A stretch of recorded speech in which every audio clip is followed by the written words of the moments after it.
Hello, hello. Hobbit here. And it's October 3rd, and we are here for another Cartridge Club Hangout. Let's see, what has been going on? This is the week after the original launch of the Super Nintendo Classic, so I anticipate we'll have some people talking about their experiences so far with the system. There's baseball playoffs going on. The wild card game between the Yankees and Twins is tonight, so I anticipate that we may lose some people to that. Hey, whether you watch it live or whether you watch it later, we appreciate every bit of it. I'm going to get people in here. Hopefully, we get a good assortment of people. We'll talk the things that are going on. Cuphead came out. I have not played it yet. I know some people who have. Hopefully, we can hear some thoughts on that. As I said, the SNES Classic, and what else? I don't know. There's a lot of other stuff going on that's not gaming related. I don't think that we don't want to talk about that stuff. That's not the point here. But yeah, how are you? If you're in the chat, let us know. For those who I guess are not regulars here, or maybe they pop in once in a while, I think we don't really actively use the chat as a way to drive conversation, and maybe we should. But I know that we have people who almost use that as a secondary conversation mechanic outside of the actual conversations we're having in the Hangout itself. But I don't know. Maybe we need to start doing that a little bit more. I don't ever want to change things. People seem to like things the way that they are, and we appreciate everyone for taking time out of their Tuesday to hang out with other club members. And so if you are new,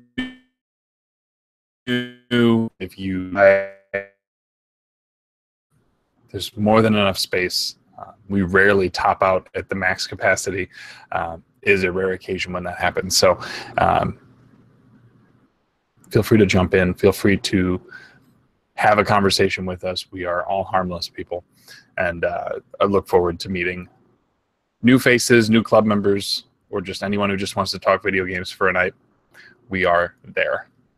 But I'm rocking almonds tonight. And my grapefruit water. Good stuff. Good stuff. But yeah, I guess I'll talk about my experience with my Super Nintendo Classic Edition so far. Getting it felt simple. I just had to be there. Everyone that was at the Target that I went to, who was there at or around open, got it. I would anticipate that there were a large number of people who ended up getting one at Best Buy, which is right next door, and Target, because Best Buy was doing, they were doing ticket system, but you had to pick it up by 1 in the afternoon.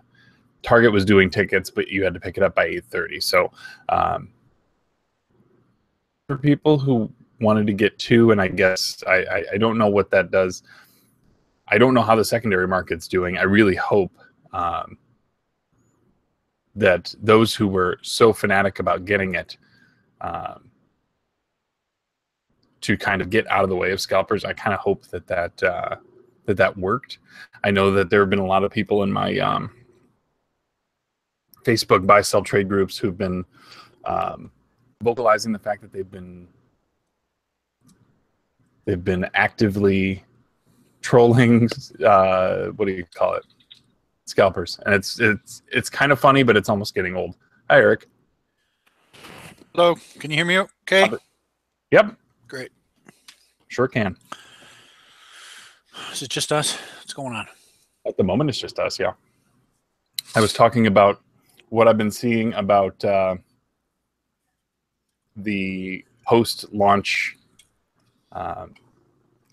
secondary market stuff with the Classic. And so far, I guess I don't know. I don't know if anybody's actually. Hey, Finette. Hello. I really hope not. Kind of stick it to him, but Yeah. Well, I've heard some pretty crazy prices out there. yeah. Anywhere from $100 to $5,000 for one of these things. Can that possibly be true? That sounds like about what Amazon third-party sellers were trying to get, like hours before the launch. Let's see here. For Super Nintendo Classic, I'm assuming. Yeah. Oh, yeah, I was assuming that too. Yeah. Is that what you're talking about, Musty? Yep. All right. eBay completed bids 120, 165, 155, 145, 152.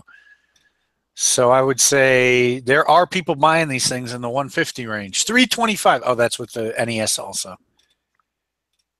Yeah, you're looking at about 150 average, I'd say. That's interesting. The people who have the NES classics that won't sell, they bundle it with their. There's one like that sold for $325. That's eBay in the US, I presume. See. Well, capitalize on the next 3 days. Yeah. Yeah, I think there'll be more this Friday. Yeah, that's the 6th.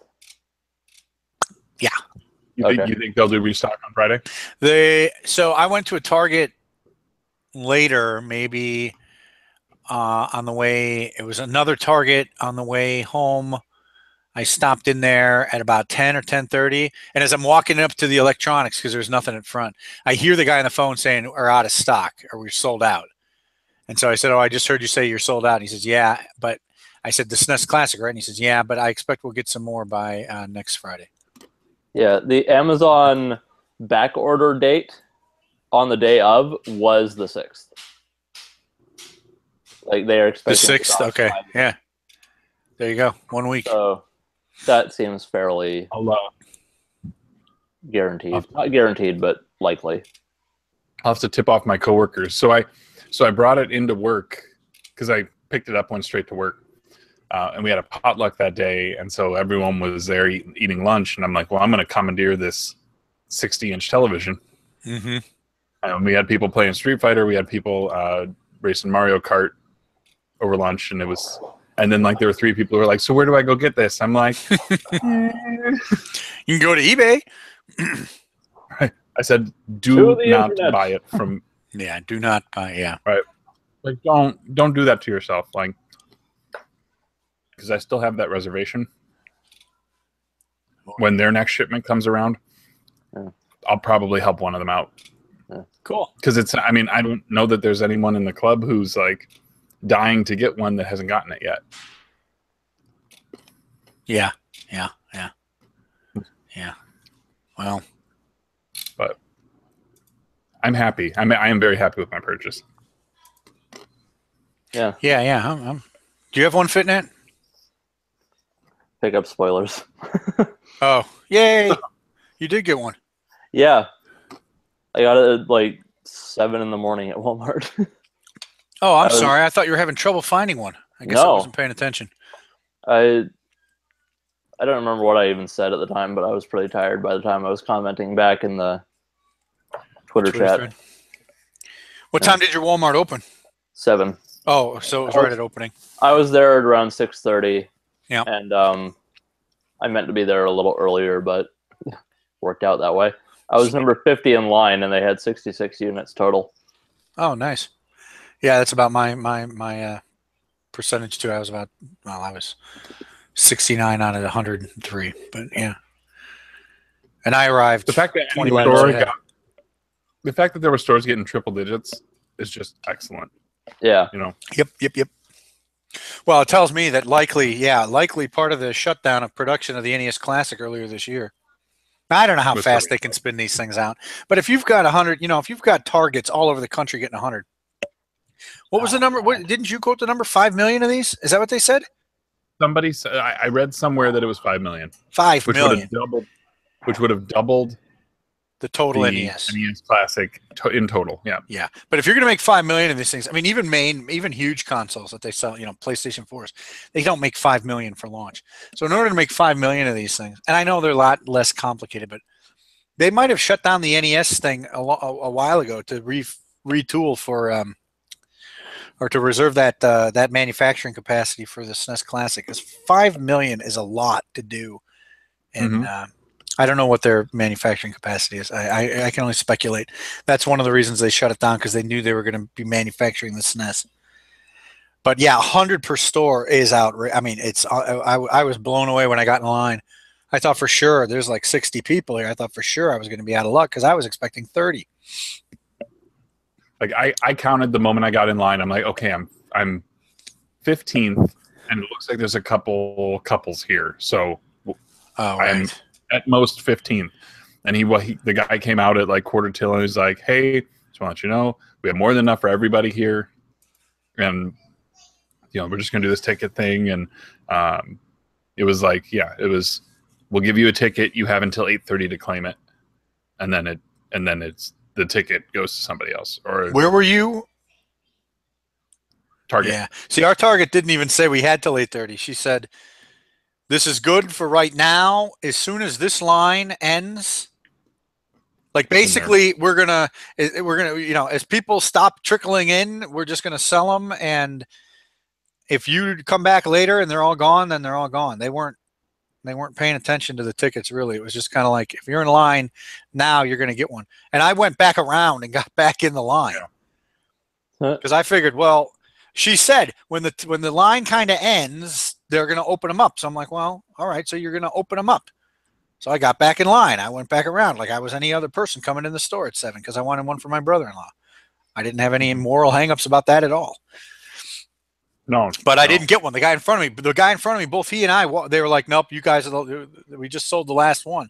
And so I'm walking out with the guy, and I'm like, hey, man, I'm sorry. And I didn't tell him I already had one. But then the clerk's like, hey, no, we got one more. And I'm like, hey, buddy, this is your lucky day. So I was the first one not to get one. After getting one. After getting look, I don't have any moral hangups about it, because it wasn't for me. You were the first one not to get a second one. I was the first one. Yeah, well, that's right. I was the first one not to get a second one. There was a Best Buy. They were still doing tickets, but man, that was it was a fun experience. Yeah. It was the easiest part of my morning. Yeah. Yeah, it was fairly effortless. Yep. Yeah. So when is your other one coming in, Musty? Did they give you a date? I don't know. They're going to contact me. I may call them if I haven't heard from them by Friday. I'll call them and just see where they're at, because they said they were getting about 20. I'm 27th in line. Okay. So unless they get less than 7, then I'm pretty much guaranteed next shipment. And they said that when they got Switch shipments, they were getting 8 or 9 units at a time. Okay. So they got their first shipment? Did they get their first shipment already on last week? Yes. Yeah, okay. I'm sorry, the kids are yelling. I can't hear anything. Yeah, they were estimating 20. There was a store in Cedar Rapids that got like 40. And I was like, why don't they just make it 30 apiece? And then that would have been fine. But yeah, okay. All right. But no. Yeah, unless there's somebody who vocalizes the fact that they, are having a hard time getting one and absolutely needs it now. I may help one of my coworkers. It was funny watching. I tried to. I don't know who I said this to, but it's funny watching our entire thought process over the last 18 months about the NES Classic and this condensed down into about a 2-sentence fragment. From this person who was just like, well, don't they like money? Why don't they make more? Why are there enough for everybody? It's just like, you're funny. Yeah, it's pretty comical. I'm like, I will help you. We'll find a way to make it happen. Yeah. What I'm going to see is if that shop will continue to take reservations after the fact, because they did that. They had that going for Switch when Switch stock was still hard to come by. You could drop half of the cost, and it would hold a spot in line, basically. Okay. So maybe that's their safer option for people who can't just run by Target every morning at 8 a.m. Mm-hmm. Yeah, I'd say it would probably be a more useful thing to help out a coworker, not to annoy anyone in the Cartridge Club who can't get one yet, but your coworkers likely don't have access to a whole online network of people that can help them out. That's true. Yeah, so just if there's Or no people like, who have their raging finger on the demand, pulse. Right? yeah, if there's no raging demand, the moment then switch set or something. Yeah. Well, the moment that somebody on the East Coast that there was restock at 8 a.m. at their store, like the entire country is going to know. Yeah. That's just how it's going to work.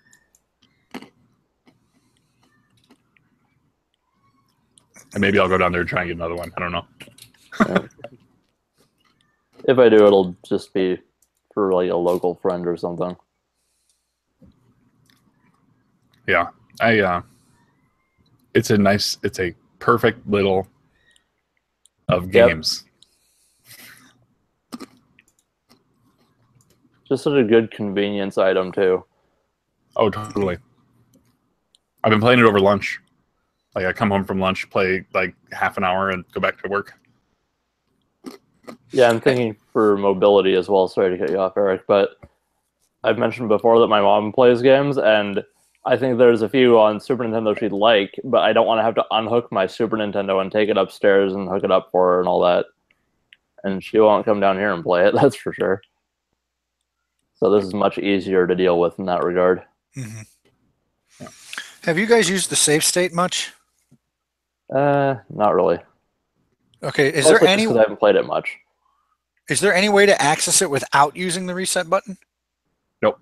Okay, so you have to reset it to both save it and to load it, right? Yeah. Yes. That's not and to rewind, which is kind of the unfortunate thing. Like if you really wanted to use the rewind function, it's a multi-step act to rewind. Yeah. This is the only real downside to the thing so far is that reset button requirement. Yep. If they would have added a button to the controller, I don't know if that would have changed the feel. No, it would have angered some people, but much less infuriating than a friggin' reset button. I agree. So it's like, okay. They could have made the Super Nintendo logo pressable. Yeah. Yeah. That's just off the top of my head. Yeah. Yeah, it's too bad. That's a good point. Or like if you press start and select, it popped out to the menu. I actually tried that. Yeah. I tried like the PlayStation one, start, select, and then the shoulder buttons, and it didn't do anything. And the thing is, it's not like they're going to drop a firmware upgrade that would enable that. Yeah. Because then you'd have to connect the thing to something that would, Yeah, speaking of that, didn't the NES Classic have a USB port on it somewhere? Or is it just on the board? On the board. Okay. Because it's not, because it's not visible on this one either. Okay. But it is on the board. Okay, gotcha. I thought it was the charging port is what they were using. Oh, yeah, that is USB, isn't it? Yeah. It's okay, I'm an idiot. Yeah, that's right. That's USB 3. Yeah. You're right. You're right. No. Anyway, hey, Troy. Hey, Troy. Oh. I just had my mic muted there because I was chomping away on some almonds. So. You too? Yeah. Yeah, I was. Well, I finished 6 to take out on it, but yeah. You and Joe. I like almonds too. I just don't bring them to live recordings. I didn't want to miss anything, man. That's where all the action goes down, you know? Mm-hmm. Yeah. So, Musty, I've been meaning to ask you, Riggs sells that Tengen Altered Beast repro. I'm aware. Okay. I'm just at PRGE. I want to see it. Well, you guys pick it up. I don't know. Interesting. You're trying to press me to see if something magically going to change. Yeah, I'm just trying to. Yeah. If you want me to look out for it for you, I will. He was selling it for $40 at the last one, which was too high for my taste.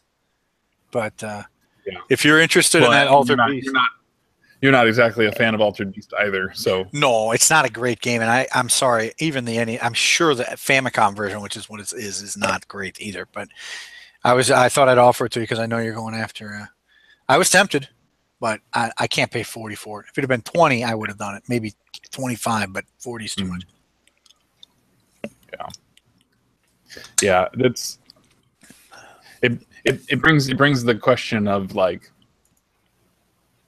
you know, because now Star Fox 2 is on carts. Yeah. Since it is an official release, technically. What, the Altered Beast or the Star Fox 2? No, that's not. But like, there are people like debating now if the Star Fox 2 on a cart is a better option. Oh, Oh, that. I don't think so. It was never officially released on a cart. Yeah. Yeah, how many games would the Dreamcast have if they included homebrews? This is another example of libraries that have been inflated by that. Yeah. Yeah. Yeah. No, I would never count Star Fox 2. As part of to have a complete Super Nintendo collection, I would not personally count Star Fox 2 as neat because it was never released. Yeah. On cartridge at the time, or by. I would count the competition cart before I would count Star Fox 2. Yeah, I could see that. Yeah. Anyway, collectors will collect. That store in Omaha that I went to had Super Noah's Ark. Oh yeah, how much is that? That's kind of rare, isn't it? Yeah. It was north of 150, but I don't remember the actual price. Bad. I thought one year Curtis at PRGE was looking at it at the PRGE auction. Mm-hmm. Okay, I'm used to the things at the auction being several. If I remember right, he got bidded out at like 130 or something. Yeah, that's me having watched that video like 4 or 5 times. I've been checking the site for their auction items. I haven't posted them yet. You think you're going to sit for it this year? Well, the only reason I did last year was because of that SMS, that Master System kiosk. Unless they have something good, generally speaking, no. I probably won't unless they have something I'm interested in because the auction is, well, you were there. It's very pricey. It's very long, and you're likely not to get anything. You're competing with all the vendors who are now sitting on this like massive amount of capital. Yeah, that's right. You're right. That's a good point. Yeah, that one guy who bought the kiosk, right? He just comes walking in, waltzing in, lets the suckers like me. I didn't even have a chance to bid, but lets the early guys get out, and then he throws up a. Is it 900? I think it jumped. Yeah, I think that was the final price, but I think he jumped it from 200 or 300 to. I don't remember. It doesn't matter. But yeah, you're probably right. They're probably sitting on cash. Bonkers. Yeah. So anyway, Super Noah's Ark, is that something you're after? No. No, I just happened to see it. That's where I got my Justifier. Oh yeah. And my Lethal Enforcers. Look for a pink one. Yeah. Oh, I still haven't found out if that Atlantis is that elusive. Oh yeah. Yeah, I looked at this site. I found the site too. You can tell. Like there's a font difference you can tell, and the scoring is different. And yeah.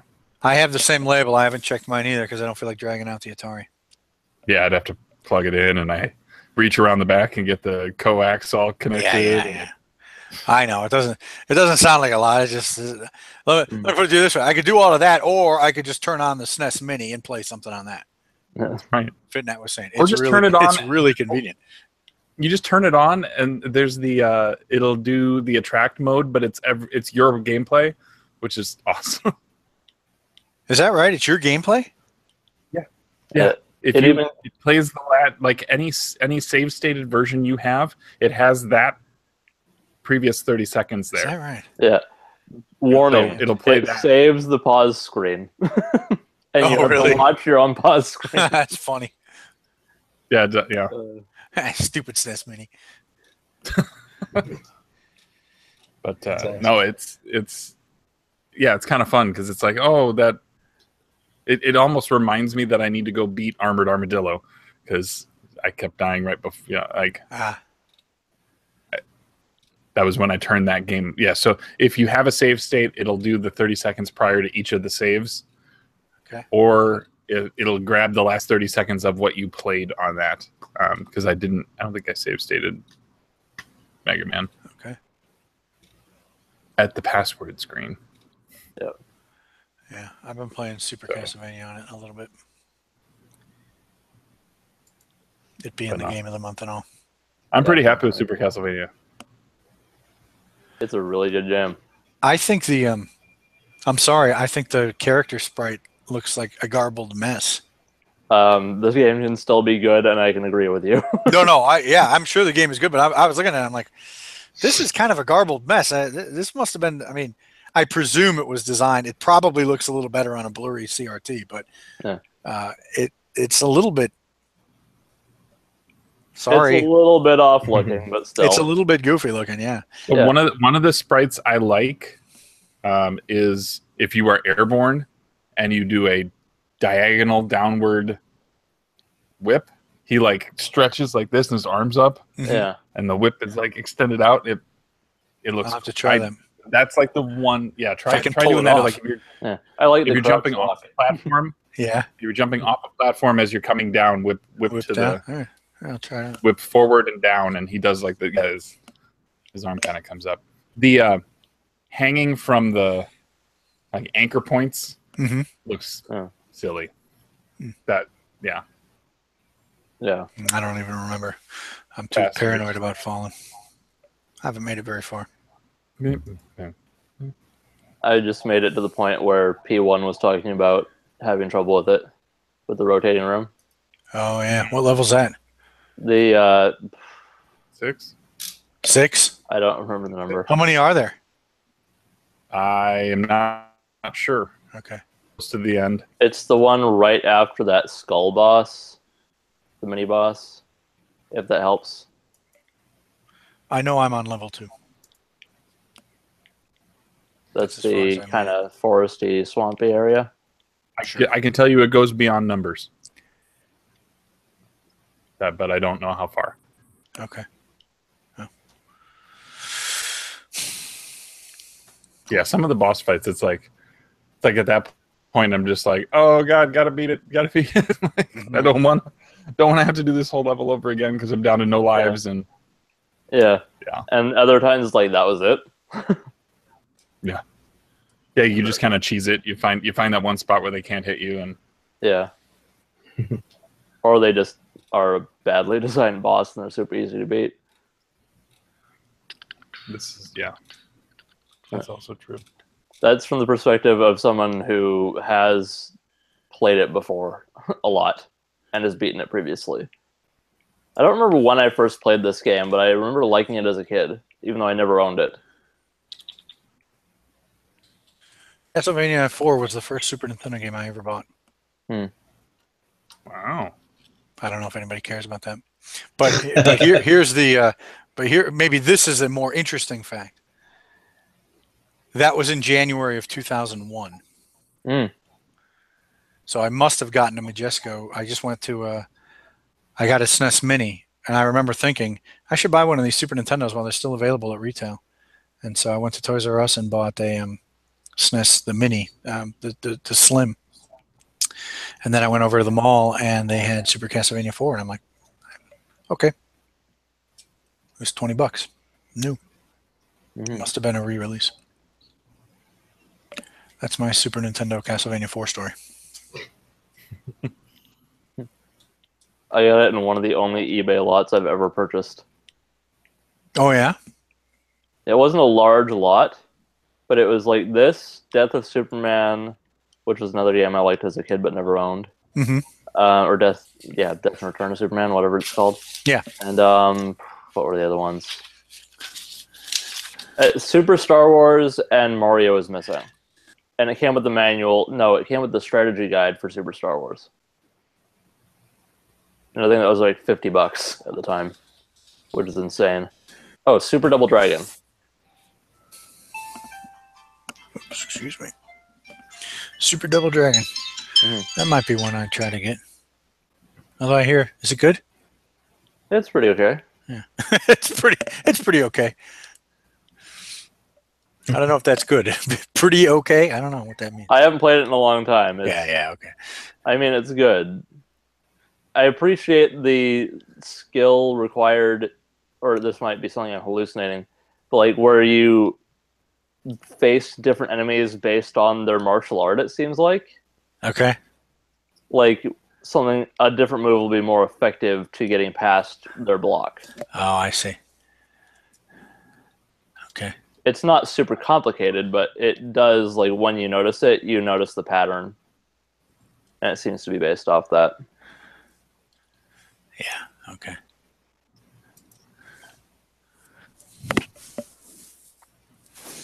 Well. Oh, good. I'm gonna level with the racing platforms. This is not a good time. Are you playing it right now? Yep. Convenient. That is convenient. I'm in my den, so I don't have a... I just killed myself by jumping into spikes that were directly above my head that I was completely aware of. Yeah, there's a lot of frustrating deaths. Yeah. But hey, memorization and Yeah, I am doing this bad because it's been a long time since I've played it.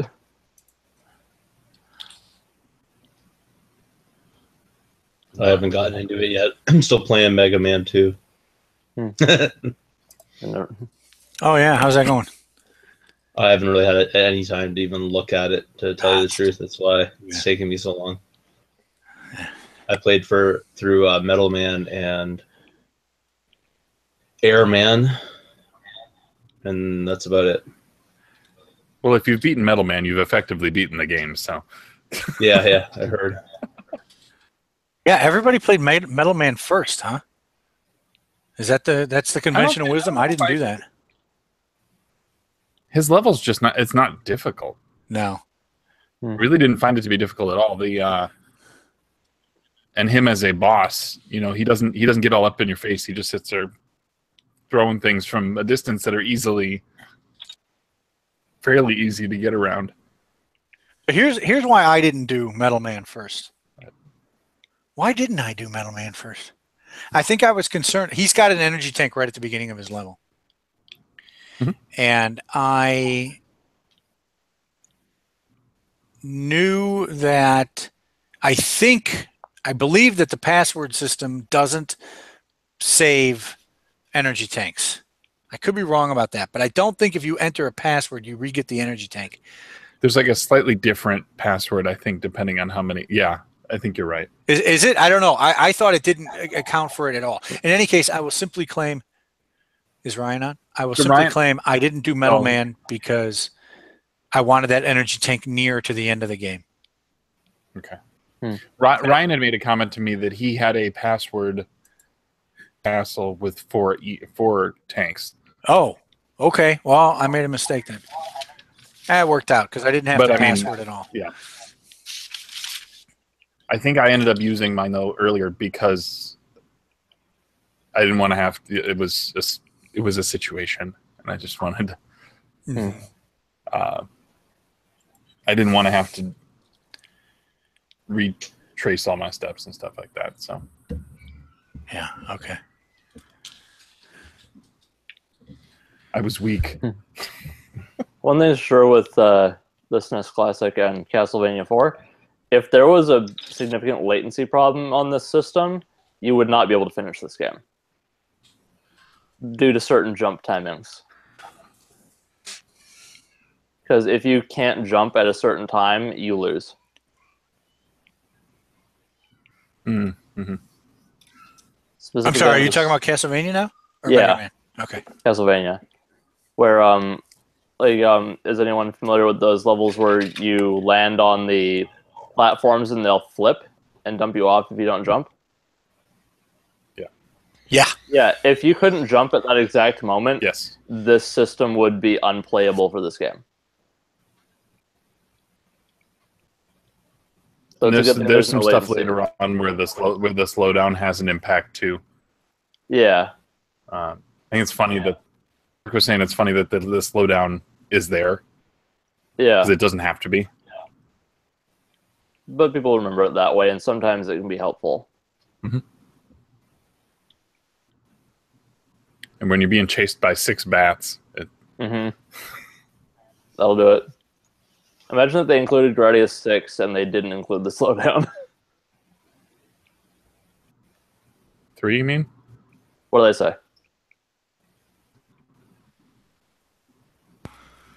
I heard Gradius 6, yeah. Okay, 3. That's what I meant. This is what happens when you try and play video games and Or talk. R-Type 3. Yeah. You were just applying the Final Fantasy numbering scheme to Gradius. Just Hey, assumed. nope. The No. lack of a shooter is an interesting thing. Everyone's all like, no Chrono Trigger, but The lack of Tetris Attack is the one that bothers me, because I know that's in the other ones. Or one of the other ones. mm-hmm. Is that right? I But they still lost main- something, didn't they? Probably. I can't remember what they have. What we have instead of Tetris Attack. They didn't get. Is it Kirby's Dream Course? Maybe I could. I think that's one I could do without. I don't know. Is that supposed to be any good? It's supposed to be fun. Okay.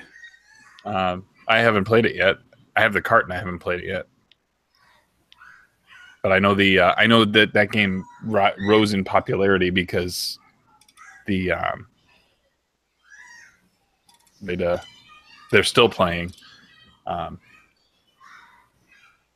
Actually, they had a fan-hacked version of it that is like themed around them now. So it's still Kirby's Dream Course, but its levels all built around their persona, I guess. I missed the name. The Game Grumps. Oh, okay, that makes sense. Yeah. That was not meant to have a spiteful tone to it. Oh, those guys. Those jerks. I don't care. I have nothing for or against them. If I have nothing else to watch, like I will come on in the background. Yeah. Like nothing else to watch. Yeah, that commercial for this SNES Classic with the dumping the games into the conveyor thing, I still maintain that the game that fell out is Tetris Attack.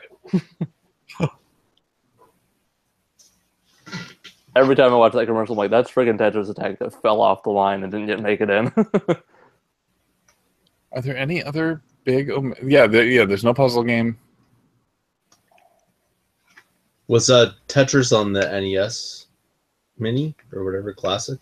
I don't think it was. No, I think it probably has like some sort of copyright issue, right? It's Tetris. Yeah, Probably. Well, that's technically owned by EA at this point, isn't it? They'd have to go through EA. Is that right? I don't know. I think so. I think that's who the Tetris company is owned by. Oh, okay. That's just because I just read that Tetris comic, but I don't remember super clearly.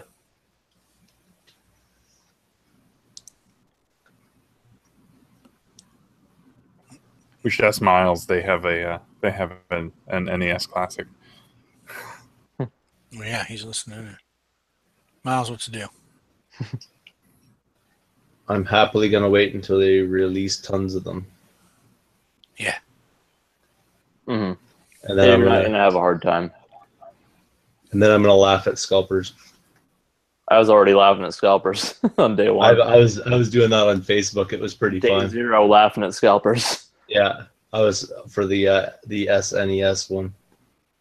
I went on Facebook and like somebody was looking to get like $300 for one or whatever, and I was like, 300. yeah, and people were defending this person, saying that's supply and demand. I'm like, that's not really how that works. That because you bought like one, that you get to set the price. That's not how supply and demand works. I'd have no problem if this guy put it up for an auction, and it went up to $350 or $5,000. Wouldn't matter to me. That would be an example of supply and demand. Mm-hmm.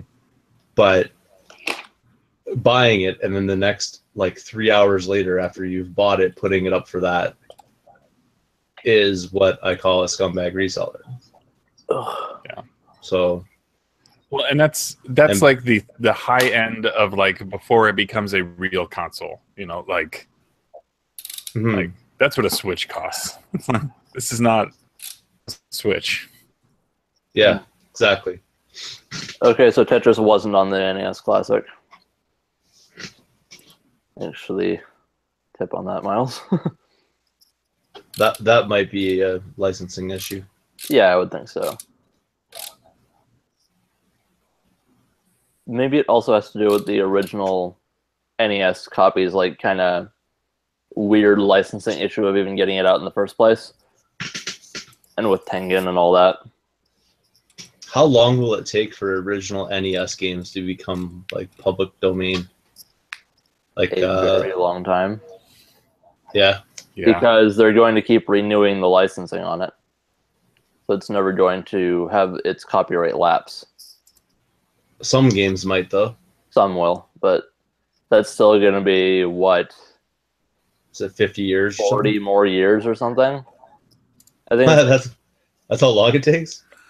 I think it's like the life of the creator plus 70 years or something like that. Oh. Or life of the copyright holder. Whatever. Apparently Lord of the Rings is coming up for that. Hmm. Yeah, that makes sense. Actually, should make a movie. This is they should make multiple movies. Wouldn't that be awesome? This is not actually worth keeping for the Hangout. I actually found this copy on a free table of Fellowship of the Ring. I just thought the print of this might be interesting, Musty, if you know anything about this one. That looks pretty what old school. this I is. don't. Okay. Yeah, they're like, oh, that's a unique cover. I'm going to grab this for free. I can't find a year on it. Oh, I've seen that cover. My mom has Yeah. that. It's an older one, right? It says, actually, there's a year. No, it's not. That's a book number. It's, well, it's priced at 95 cents. And it's part 1, The Fellowship of the Ring. So, Yeah. So what's that, like back to the 1960 or something? maybe. Yeah, we've When did it come got, out? she's got all, or maybe my brother, he's got all 3 of the trilogy, and then The Hobbit has art like that too. Yeah, the Do I have the it? opening pages might have been ripped out because this is a pretty sketchy copy of it. Hmm.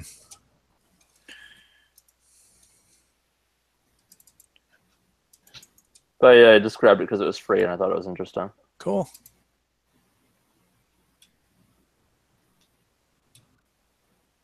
Yeah, I can't find a year. Doesn't matter. Yeah, I mean, if the first few pages are ripped out, then... I don't know if they are. I'm not sure. There's no copyright page on it, which also might be an indication of how long ago it came out. Yeah, it could be too. Like, it has different ways of representing that, so or not at all.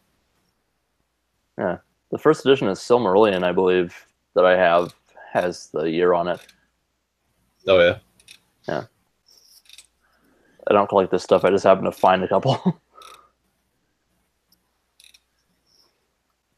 And not like a first edition of that book is rare, apparently. Anyway, moving on from that.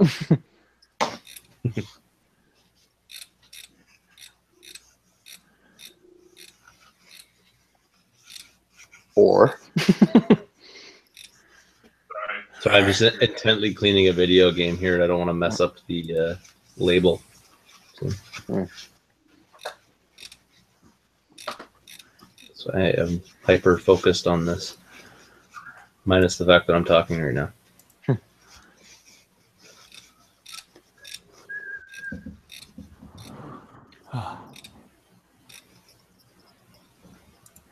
Yeah.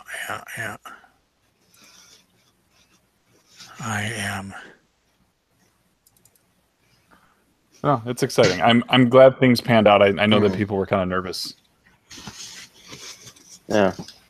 On what? Sorry.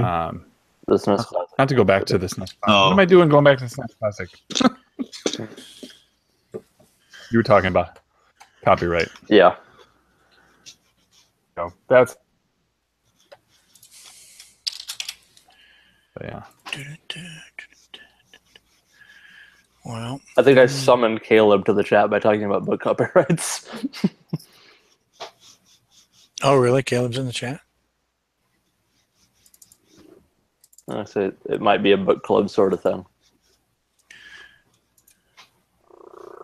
Oh, come on. I know there's a book club edition hardcover of the Jedi Academy trilogy for Star Wars that I kind of wouldn't mind getting. because it wasn't released in hardcover any other way. We have a book club copy of Ready Player One. Oh yeah. I don't want to read that. I don't know when the movie's coming, but I would read it before. Oh yeah. Please read it. I'm sorry, you cut out. I assume you said please read it before seeing the movie. Yes. I am sorry. I'm distracted. Because as of right now, like that trailer, what that movie's about. Yeah. It's okay. There's a much more in-depth story that will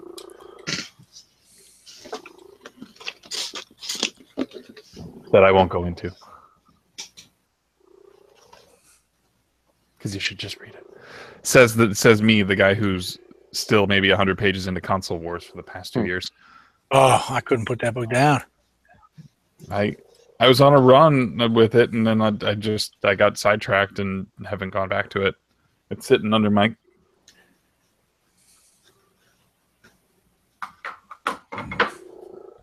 Yeah, I'm that far in. I'm not looking. Trying to work on my Universal Game Case printouts. Ah. Got to get all those printouts ready for those 10-gen games I'm going to be buying. You put all your loose cards into cases? Not all of them, but yeah. The goal is to, but I prioritize them based on the ones that aren't crappy. So the crappy ones are still out. But now that I got these new shelves, it's just putting into very stark, very like I have space. It's definitely showing me. Yeah, space. it's definitely showing me the ones that are not in cases. I do something similar with choosing which games go into the dust sleeves on NES games because I don't have enough for all of them. Yeah, Yeah, same way. I just need to pick up like 150 more dust sleeves and I'd be good to go. I know. I was realizing. I'm not paying like I need like 10. vendor prices like game shows for them, like $2 a sleeve. Yeah, right. No. Yeah, no. I passed up like. What is shipping on those costs to Canada? I have no The idea. They sleeves? don't weigh very much. It would just be the size of the package. No, I'm sorry. You were talking sleeves. I was thinking Universal Game Cases because Oh, is a pretty hefty. I haven't even bothered shipping trying to cost find for those that. online. Yeah. Originally, that company that I buy them from didn't ship to Canada. We couldn't get them up there. I think they do now. there's lots of ways around that. I mean, there's like companies you can get to bring things over, but that probably adds to the cost. Yeah, I'm sure. The thing is now they've got these another company called I think they call them Classic Game Cases is making some cases, and they make some NES ones that are nice. First of all, Universal Game Cases have to be modified. They're universal, except they don't actually hold NES carts. You got to cut them apart. Anyway, these new things called Classic Game Cases are nice because they fit NES games automatically. They're for the NES, and they have manual clips on the as you open the cover on the inside of the cover. There's clips to hold the manual. Nice. The Universal Game Cases do not.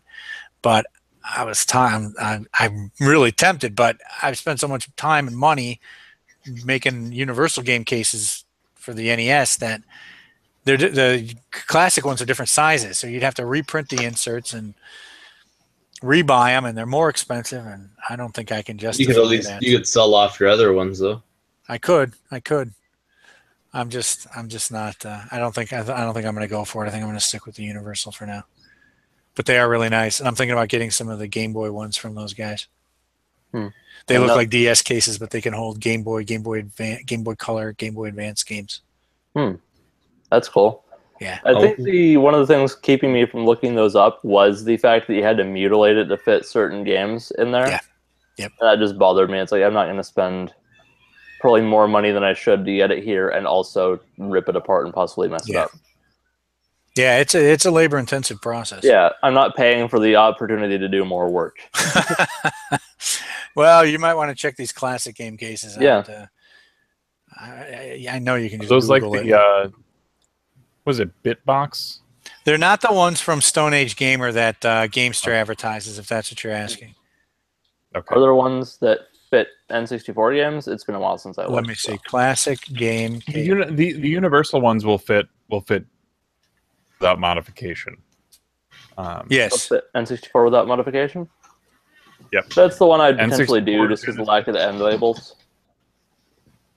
Yeah, N64, Genesis, and Super Nintendo without, and the EA Genesis ones will all fit. Yeah. Without modification.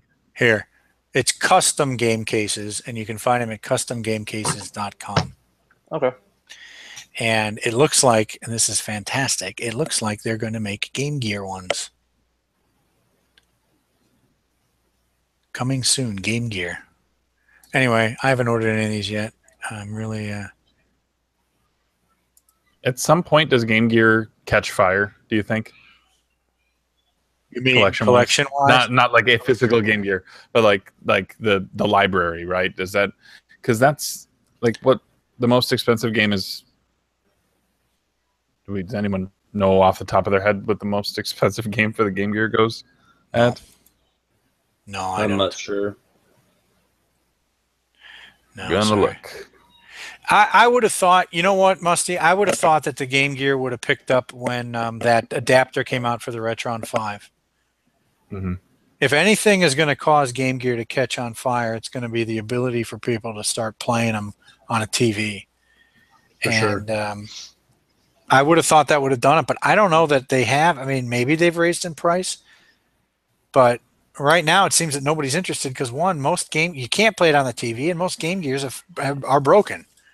Yep. That's why I got out of the Game Gear. I could not find a working system. Every system I bought at thrift or any system I bought at a garage sale never worked. Yeah. I mentioned it before, but sorry. I sent them all to Yoshi, and that was it. And now there's a Mega Man Mega Man Loose for 90, Rosten Saga for 80. Okay. There's Panzer Dragoon Mini, but this looks like a Japanese title. It's very much a Japanese title. Yeah, it might be. Yeah. I've mentioned it before, but my Game Gear stopped working when we started doing Streets of Rage 2 for the Game of the Month. I was going to try the Game Gear version, which I had, and I put it in and it just immediately decided to stop working at that moment. But it had worked all the years prior from me starting collecting, because that was the first thrift store find I ever had. Was a Game Gear. Yeah. I was gonna say we should ask Creepleet about that. I think he's going for a full set. He always picks them up at game shows. It looks like just from if you scroll down the library, there's super inexpensive stuff. Yeah, there's quite a few titles though for the Game Gear, surprisingly, considering it wasn't like the most popular thing on the planet. Maybe it was more popular than I thought, but back in the day, but I don't know. Interesting. I'll have to look at game value and see what they've got it at, because it's blending. There are some pretty pricey games on. I know there's like a Shining Force game on there that's pretty pricey. Yeah. I mean, I've only seen that. Game value now has Amiibo. Yeah, I looked at those.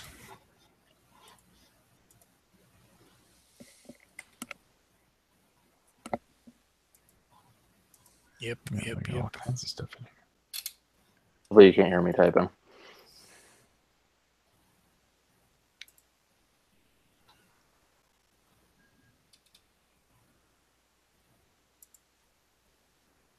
So where's Rocket Sauce? I don't know where he's at. Mm. Yeah. So Mega Man Loose 92. That's the bigger game. Yeah, Mega Man. I think I'd heard that. Okay, 92. Yeah, come on. Followed by Urban Strike. Oh yeah, Urban Strike, like the helicopter game, yeah. because that isn't barely worth anything on the Genesis. I'd heard someone else talking about that. Yeah. It's a great game though. I love that series. I mean, why would I want to play it on the Game Gear when I can play it on Genesis? You're right. There's a Shining Force. Shining Force is $21 US.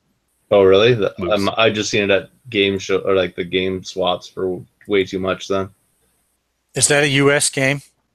Shining. It's called what? Shining Force. The Sword of Haja. Hi, that's right. Haja. Yeah. Haya. Haya.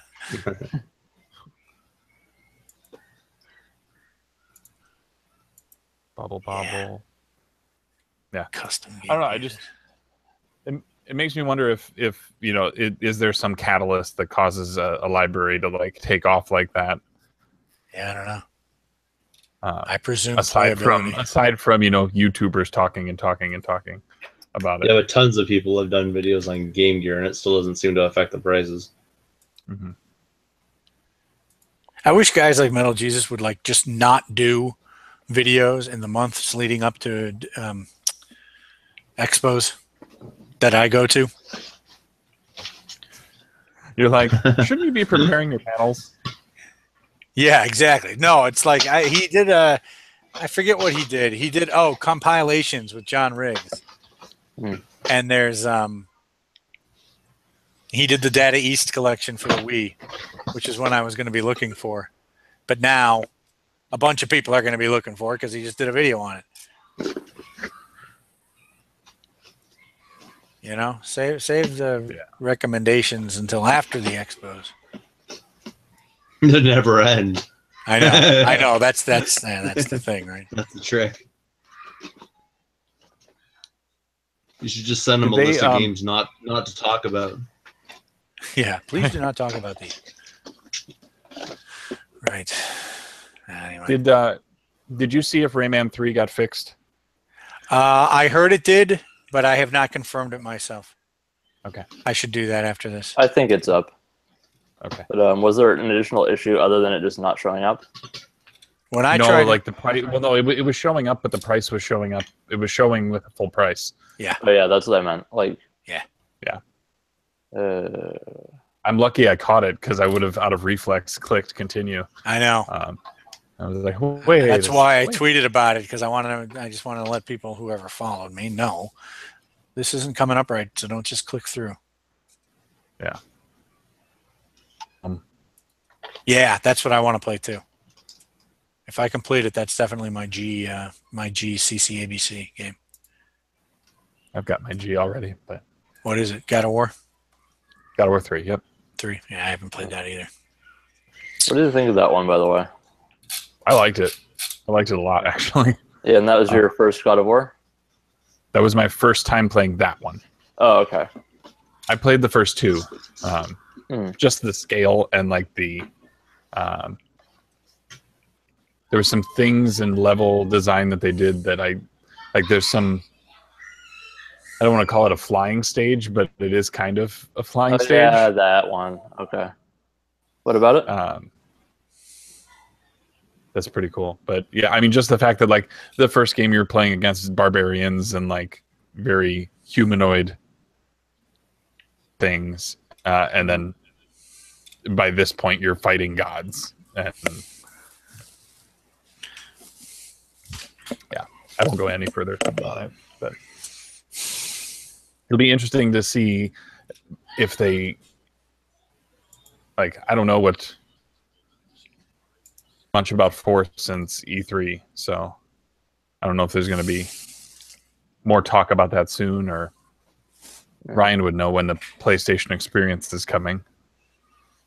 I'll to talk about it more then, but Doesn't get on here soon. He's going to be playing catch up the entire time. nah, he would. That was awful. I apologize.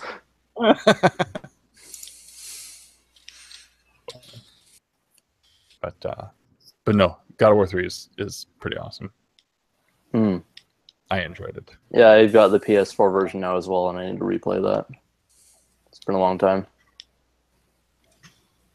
I've noticed they sure do pile on these new consoles, the old games. I have the Yeah, but I'm actually okay with that. I don't get why they gotta kind of fill that lull. I mean, there's always going to be a lull with a console that you would fill with. In the past, you would fill it with backwards compatibility, or you'd fill it with the Game Boy player. What about price, Ryan? Well, it's usually at a budget price range too. It's not like you're paying $60. You're paying it. God of War 3 right now, at least in the US, is a $20 game, brand new. Yeah. For the PS4. Yeah, so, I got it 13 or something used here. Yeah. So it's, I understand it, and I understand why they did it, because for probably, what's it called? You could say for most of last generation, the 360 was probably the #1 console. So there's probably a good majority of people that probably never played God of War 3. Yeah, and here's a chance to experience it. And it was also there were a lot of converts. Yeah, and it was also a console that had backwards compatibility out of the gate for its previous system. Well, PS3 did as well, but that went away. And it's just good for keeping games available to new audiences. Because I don't think we should have to, it's fun as a collector to find the old consoles and hook them up and get games for them and play them that way. But people shouldn't have to do that. You don't have to do that with movies. There's also a good chance. So I'll give you another example. So I love the PS2. I think it's one of the best consoles of all time. It got literally every single game there is. But there's a lot of games that were even PS2 exclusives that I have never played. I'll give you an example: the Sly Cooper or the Jax and Dexter, and they got their remastered collections. I still want to play them, and I'm glad they're available. There's a prettier version, if you will, and I would rather play that version than going back a generation, Yeah. I had those, and I got those again because I'd rather play the prettier version if I'm going to replay it. Yeah, and they're at a discount price too. Yeah. You're not going to pay, and you'll get. There's a good chance you're going to get a bundle, or you'll get 3 games in here to re-experience it. Like your Uncharted collection. Yeah, that was insane. By the way, that collection. I absolutely love the Uncharted series. I want to replay them, but for that discount price, I rather play them on make them a prettier version, probably a better running version too on the PS4. Oh yeah, the original game. So much improved on PS4. You don't have to deal with any of that freaking crap in the PS3 version with the 6-axis and all that. It just runs so much smoother. I love those games. So like I said, I want to replay them, and I guess if I'm going to replay them, I'll pay the extra money so I have a prettier version, a prettier one. Maybe runs better. Yeah, that's not throwing shade at the version Musty played, but still. No. No. Problems. I completed it with those 6-axis controls. Yeah, so you know what I'm talking about. Yeah, I mean, it wasn't played it that way previously. I would not like to do that again. Yeah, but it's. So here's I would like to replay them. If you do get those compilations, are you guys the type who lets go of the old versions? It depends. Depends what the resale value is, I guess, of it. If it's like I'm getting 5 cents, I'd rather just keep the game. But I'll give it up. I would rather give it up to a friend who has never played it before. Yeah. Than give it up for 5 cents at a GameStop. Of someone like Musty, you said Musty, you acquired a PS3, and I got the Uncharted collection or something. I'd rather just hand over Uncharted 1, 2, and 3. Or you wanted to play Uncharted, I got the Uncharted collection. I'd rather have handed over that version to you, basically, as opposed to just giving it to GameStop for nothing. I mean, that's what I did when I bought Last of Us. I gave it to my friend who still had a PS3 at the time when I bought the PS4 version. So, yeah, I've had games where I hadn't played them yet. I still haven't in this case, but or hadn't finished them yet, and a remaster was announced. I'm like, well, take those off the shelf, sell those, get the new one. Yeah, I mean, if I can get a good GameStop trade-in value, then at 60%, and it's still a decent value, then I will. Yeah, probably gladly do that. Yeah, I was telling you about BioShock in this instance because I had gotten all 3 of those games, and they were on my shelf. I didn't pay very much for any of them, and I had only recently gotten the second one. It's like, okay, I've got the trilogy now. I can play through them all. And I didn't have Infinite on 360, but I had the other two on 360. It was just kind of a little bit of an awkward thing, and then they announced the remaster. I'm like, okay, those are gone. I'm just going to wait until I get that, because that's going to go cheap really fast. Actually, the trading value for at least the PS3 versions of BioShock are still pretty decent for at least the first trade-in deal I did for GameStop was still pretty decent for the BioShock games, because I traded in, I had the BioShock 1+2 collection and Infinite. I traded in, so I got a pretty decent trade-in value when it was at the 60% bonus trade-in. But it's also because, same thing, I rebought the collection, or I got it for Christmas. I asked for it for Christmas. So if I'm going to play it, I'd rather play with all the DLC on a prettier version on the PS4. Yeah, and I wasn't going to get to that anytime soon. I know they're great games, but I just wasn't in the mood to play them. I've played all three. I love all three BioShock games. I want to replay them. It's just, I don't know when I'm going to replay them next. Yeah, it's like wanting to rewatch a movie, so you get the Blu-ray. Yep. You had it on DVD, you get the Blu-ray. Mm-hmm. So I look at it that way, and you're never gonna, or you're very rarely going to run into a movie that you've never seen before. You don't own any version of it, and there's not a Blu-ray available. You don't have to go back to the DVD. I know that Blu-ray players will play DVDs, so that's not an exact comparison, but it's the only form of media in which it is tied to the play device in such a strict way. If that makes sense. Your feelings about the 4K version. Did you guys see this this GameStop sale that's going on though? What is it? Buy 2 get 1 free, or no? It's buy 4 games of $4.99. 4 games that are $9.99 for $20. 4 games of $17.99 for $40. So it's up to 50% off. Does it have a list of games that I can play, or that I can buy, or? Yep. Yes, if you, I don't know if I should. How do I do this? You basically just go in and look at pre-owned games, and it's everything that's. I mean, that's how it's priced, right? Like, is it online only or in store only? That's what I don't know. I only cringe because I know some of this is online because some. Oh wait, yeah, it's online only. I think. Wait, no, not all games. A lot of them are marked as online only. Okay. Yeah, because there's some like conditions and interesting. Like they have Metroid Prime, $9.99. Hey, just trade that. You can get it for. I mean, if you buy that and 3 other $9.99 games, you get that for 4 games for $20. Mm-hmm.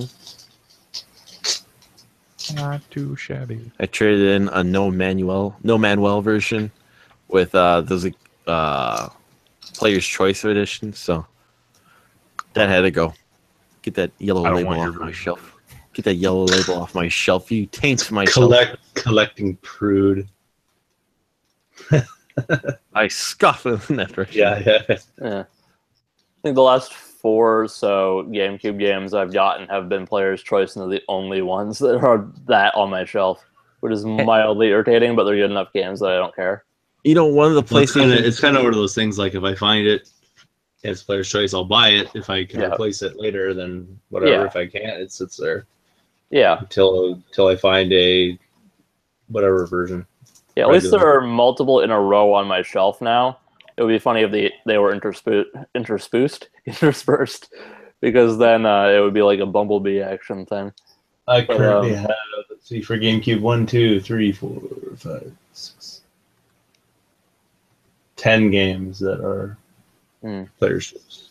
Yeah, but I used to only have 1, and it wasn't even a very good game, so that always irked me that there was that 1 yellow label on the shelf, and it wasn't even a very good game.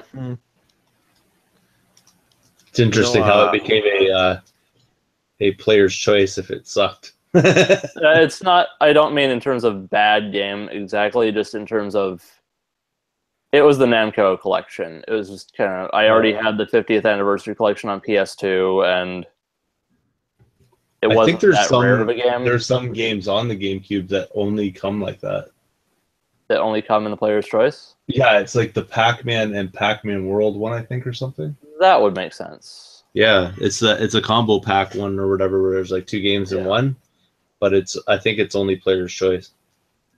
So no matter what kind of collector you are, if you're like, I don't do player's choice, you have no choice but to do it on that one, unless you want to reprint a custom case or something. There will always be that one eyesore in your collection of GameCube games. So this GameStop deal it looks to be online. I got notified of it through IGN deals. I get an email. Examples of $10 games: Gears of War 4, Rise of the Tomb Raider, Halo, Guardians, Metal Gear Solid 5. Get them all for $40. All 4. In total for $40. If you're so inclined. We're not Canadian. Yeah, that's what I'm not. Yeah, you guys don't have valid until the 15th. We don't get killer deals like that, as far as I can tell up here. I never see anything like that. I see like trade in half your collection and get 10% off or something. Like that's Canadian version of a deal, I guess. That's probably not all that inaccurate.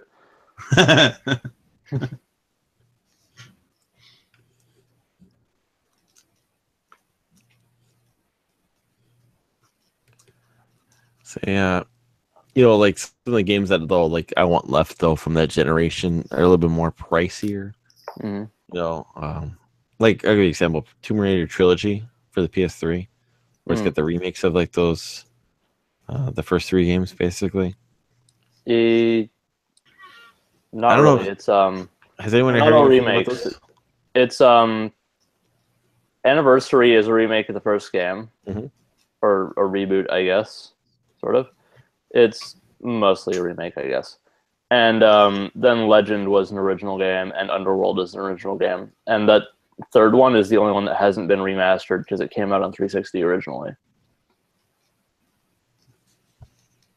Actually, Legend came out on 360 as well. I think that's just its first release on PS3. So only Anniversary got a significant upgrade. I still also like the fact though it's like all on one disc too. Yeah, I'm not saying it's a bad collection. I'm just saying it's not. They've not all been updated. Sure. Just to be aware of that. It's just a side note. It's no reason not to get it or anything. It's perfectly fine. No. I would say that's one of the things, but I have a hard time finding on the deal when GameStop is selling it for $25 on their website. When if you look at like Game Value Now or price charting, it's got it at $15, or you can get it at like $18 brand new or something like that. Yeah. Gotta shop smart. Yeah, Shop S-Mart. Boom, Evil Dead. You guys don't do pickups? Sure. I know it's not back yet, but Screw them. Kidding. We can wait. We can wait. Yeah. I can go get water or something. Sure. Yeah, okay, I'll be back. Pretty sure I don't have anything that's new. I get so confused between my own pickup videos and doing pickups here. Sometimes. It's not a big week this week, but I got some stuff. I got some things too. Them thrift stores be dry at the moment. Well, I just found out that my thrift shop, where I usually find decent deals or whatever, they're going to start bringing stuff out at a time of day where I am not available, and it's going to be only that time of day, which means I will never find any video games there. Yippee! Yippee! Unless I'm like uber lucky and nobody happened to walk in there for 5 hours or something before. My stuff's all sporadic, basically. So basically, for the Goodwills that I shop at, they there's not a time of day. I imagine there's stuff that goes out in the morning, but like they're always sporadically putting stuff out throughout the day. So that's the way my Goodwills used to operate too. That's why I could find good scores there, because you'd be there at the right time, right? It's a roll of the dice, basically. Sometimes you get garbage, and then sometimes you get the you get lucky. Well, that's why I can't find anything at Value Village, because they have a specific time where they roll out that cart, and there's 2 guys standing there, and they're there every day. So, and the other one I think is basically the same. The other Value Village that's near me. So when I go into Value Village, just like at the time where I'm able to go in, there's never anything there. I'd never find a thing.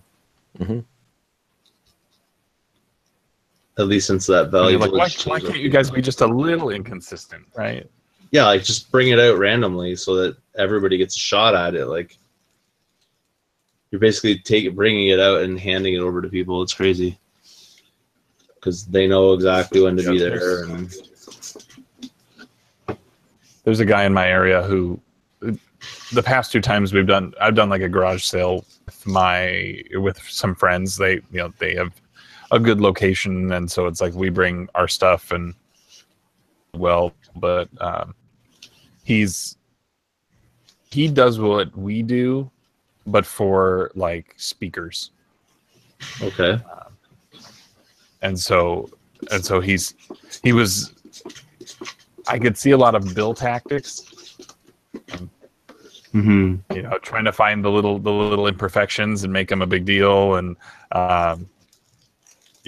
almost negging on them, on the speakers themselves, and be like, oh, these are and then lo and behold, you look on like, and they're marked at $150 for the pair or something like that. It's just and he finds I see him like the days that I can get to Goodwill at open, he's there. That like he's tuned into electronics in some capacity, and so if there's a console, I bet it doesn't get past him. Yeah. Does he look for games? Probably not. When he came to that garage sale, he did not care about games at all. So hopefully he doesn't infringe on my territory. Perf. Like I tell Musty every time I see him at that Oak Creek, Goodwill, get off my turf. So all I can hope for is that the new manager moves on or gets fired at that place. You gotta start planting drugs there, man, or something. Yeah, like sneak into their back room and put some drugs in their locker. What's that? Phone the cops. You should put it in a Sega Genesis. Sir. Was it a Genesis cart that you had that you found? Yeah, it was a Genesis cart that had a little roach in it. That guy, and you know, it's been sitting there for probably like 20 years. So it was like really dried out, basically dust. That's funny. Yeah.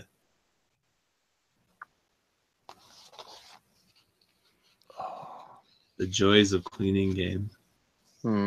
But at least you know they're clean. Yeah. This is true.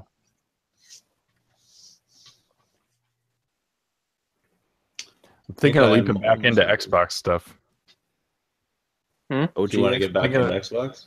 Yeah, I mean, like I kind of went on a lull there for a while. I'm thinking about jumping back into it.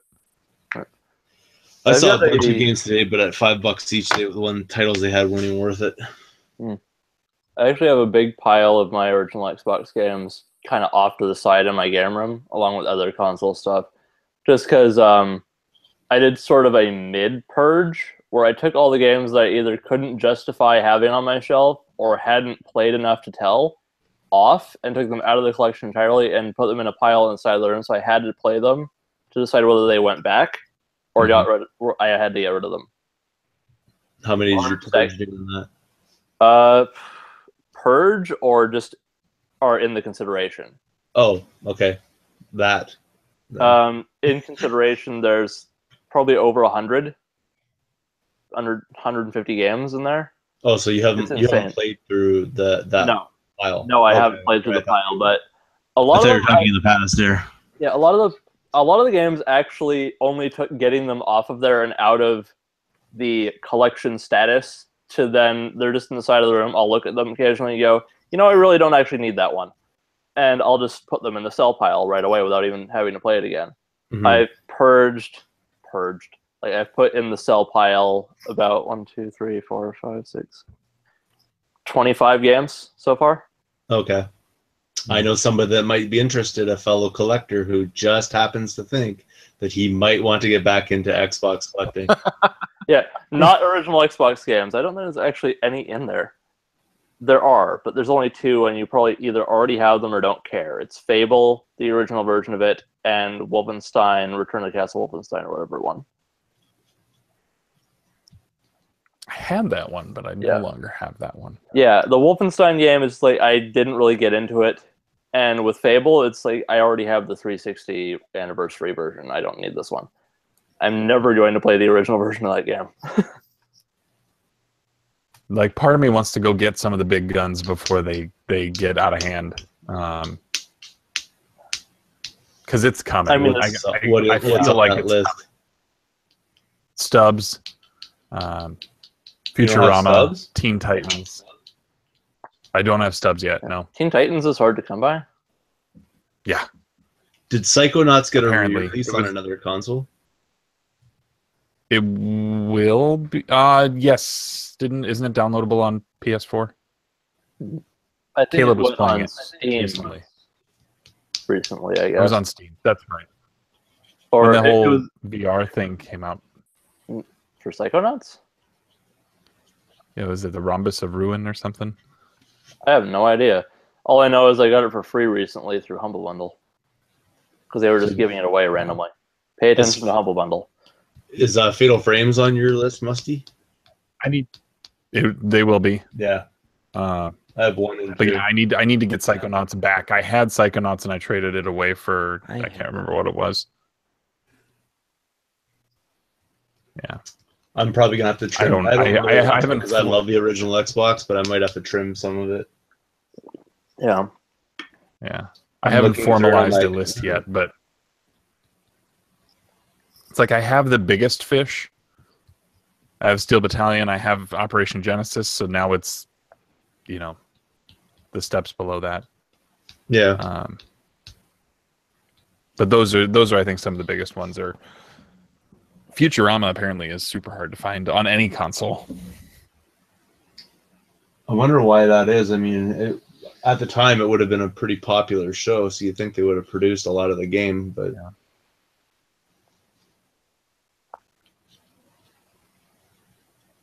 I'm staring at my Xbox collection.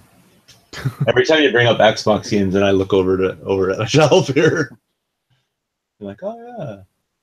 Yeah, there were a lot of original Xbox games I just picked up and they went on the shelf and I didn't play them and I still haven't. That's why I had to do the put it off to the side, give it a play before it goes back on the shelf type of thing. Yeah. Ooh, Outrun 2006 Coast to Coast. That one's Metal Jesus' fault. Probably. Yeah. I keep forgetting that. Yeah, Futurama, Teen Titans, Stubbs.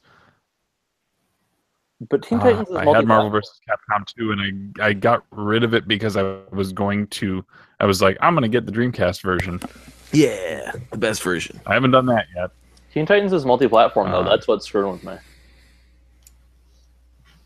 Yeah, it's I do not sell off games in the anticipation of buying it on another console. I wait till I have it on the other console, then I sell it.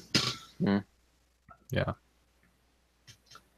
But really, from that point, everything else is under $40. Yeah. Call of Cthulhu has gone up quite a bit. I got that for $8. Metal Jesus joined as well. Yeah, that game is crazy. How so? As the title would imply. I keep thinking I have that one, but I'm mixing it up with whatever that 360 game is. That's kind of like Elder Scrolls, but worse. Arx Fatalis? No. Another first-person one. Realms of not something Might and Magic, right? Yeah. Oh, yes. It's Might and Magic something. Something or other. Oh, Bryce sending that Morse code again. Hey, Oh, it's because my phone's in front Yeah, of me. move your phone. That's so weird. I don't know. I wonder why that does that. It's just odd. That used to happen with Probably my shouldn't keep this phone in my pocket. If it interferes with the microphone like that, it might be like making me sterile or something. Sue it like Homer Simpson. I doubt my phone's going to do that if I start moving it around in all the places. It might be to do with your model of phone. It happened with my old phone, but that's like from 2004, so it's not really... Well, this is a Samsung Galaxy S4, so it's pretty old now. Yeah, maybe. Anyway. So should we get into pickups now that Eric's back? Sure. We can do that. Okay, so anyone specifically want to go first? You want to go? Or I was going to say, I can go first this time if you want. Sure. We were already talking about the one big thing, the one little thing. Yep. I think we could all show ours at the same time at this point. Hey. Yeah. Everyone who got one. Yeah, there's your thumbnail. Oh, sorry. Right. We'll see if it auto picks it, right? Yeah. Then we were talking about this last week. I waited until it got under $15. Edition of Mass Effect, and then I got this one. I spoiled on Twitter already, but I got some mail from Duke and the Retro Nonsense crew, and it is both an opened and sealed KMD Shockwave wireless controller. How does it feel? It's got the little. It actually, like the size is actually pretty good for what I am like. It's closer to an Xbox One size controller to me. Like it just feels about right there. Because even the S sometimes, like it almost flares out too much. I think for the original. It doesn't have a save. I don't know about the quality yet. I haven't yet tested them or given them kind of run them through their paces yet. But they run on AAA batteries. And that doesn't have a memory card slot, does it? Correct. There is no memory card slot. This is the dongle. Yeah. I mean, we discussed previously how that's not an issue, but still. Yeah, I've never used a memory card. I don't think on my Xbox. I don't own one, and I don't see the need to, other than for novelty. Yeah, you really don't need it unless you like. I think we brought it up in previous weeks. Like if you like to bring your gamer tag at the time, your profiles along with you. Yeah, or saves. Oh, okay. But yeah, there's not really a need to do that at all. Yeah. But yeah, so I got one sealed, one opened. I need to try them out and see how they are. There's no reviews on these anywhere for the Xbox One on the YouTubes. Seems like you have a something that you need to do then, because basically you have a responsibility at this point. Maybe. But yeah, no. But the weight is good enough for that, for that era, and then the actual control feels okay. The D-pad looks a little questionable, but yeah, it's kind of sketchy. Wonder why they chose that. Kind of strange. Mess. How does it feel? Yeah, we'll have to see. Triggers feel good. Other than that, but thank you to Duke for finding these. I think he was cleaning and was like, "They're yours if you want them." I was like, "Okay, I'll take it." I think that's it. That is it. Okay, I'll get my stuff over with. I've got a fairly decent amount of stuff this time, relative to how I usually go. But obviously, that's classic. But I'm gonna get books out of the way. There's not that many, but I'll just run through them. I got 3 Spider-Man novels of all things, and these were cheap priced. But someone's like family photo is in here, like from the '90s. I don't know That's awesome. that. And there was a I'm mostly showing these because of that, just because it's amusing. And in a different Spider-Man one, there was a McDonald's rookie card for this hockey player. It's like a bookmark. It's just like, yeah, this person really liked personal bookmarks. Anyway, but other than that, Aliens vs. Predator Prey. I like the cover on this. I'm probably never going to read it.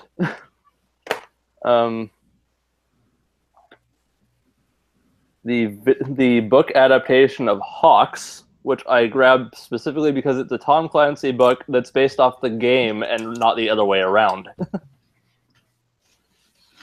So I thought that was mildly amusing. American Gods. I saw a bit of the show. Thought the novel might be fun to have. And the inevitable Star Wars section.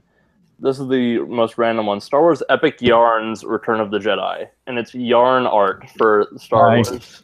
Like, that one's a little bit horrifying. Canadian yarn art. It sells itself, fellas.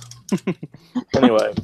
So wait, does it have patterns on how to do this, or does it just show you? I don't think so. I think it just shows it to you, but it's mildly novel. I think it was like you said. Yeah, that's a little niche-y thing. The only actual like old book I got was the Crystal Star, which is supposed to be horrible. But I had like the other 2 in the Chronicle or whatever the hell this is supposed to fit into. So I just collect those. But the new one came out today, and it's from a certain point of view. 40 short stories for the 40th anniversary. I read the first one, and it's pretty good. There's a lot of good authors in here, so if anyone's interested in that, you can fill in the last 10 minutes between Rogue One and A New Hope if you want to. That was a little ridiculous, but it's a good chapter. Anyway, on to stuff that's not books. 2 movie items. Got The Expendables Blu-ray, and the 3-disc version of the first season of Walking Dead, which has a black and white version of the pilot, which is mildly interesting. But those were thrift finds, so they were like really cheap. And video games. So the Dog Island, which I thought was odd. I had never heard of this. It looks super strange. It's like this weird adventure game with dogs. I don't know what to say about that. But it's like full circle on an earlier conversation. Yeah, that's horrible. Game Grumps are playing that right now. Yeah. Okay. Well, there you go. Now it's valuable. I saw that on YouTube, but I thought that was an old video, and I just ignored it. But that's funny. I thought it was Dog's Life, which is a completely different PS2 game that I'd seen before and thought it was odd. But this is a very strange game. Anyway, I'm glad it's mildly relevant. Like, really weird story elements in that game. Yeah, it's very anime, despite being put out by Ubisoft. And anyway, Link's crossbow training. This was actually the second copy I saw yesterday of it, but the other one had the gun attachment, but they wanted $15 and this was when I saw it, but then I found it for $4. I don't know why that one eluded me for so long. And 1080 Avalanche. The Dog Island and this one were $3 each. And the last one, the last thing in general, is I got a no cables PS2 Slim for $10. It works perfectly. I had the cables already to test it with for my mom's system. I'll find one of those eventually. This works great. So that was a freaking awesome find. Anyway, that'll be... Nope. I have one more very strange find, which was not in this pile over here, so that's why I forgot about it. But of all things, I found 3 pallets in a thrift store with what look like warehouse stickers of blank DS cases. There are 10 of them in each. Are they legit Nintendo ones, or are they... Yeah, and I got 3 bags of these. That's weird. They were 75 cents a piece, and they look brand new. And they're the ones with the Game Boy slot in them. Sorry for the. Oh, that's great. But that was just a really odd find, and I'd love to find that. Yeah, I just you've got to be kidding me with this. That I happen to find these, 75 cents a bag. And how many bags, sorry, did you get? 3. So there's 30 of them. Nice. So yeah, that was awesome, but very strange. A lot of strange finds with the family picture and all that. I don't know what was up with yesterday, but that was pretty cool. So that'll be me.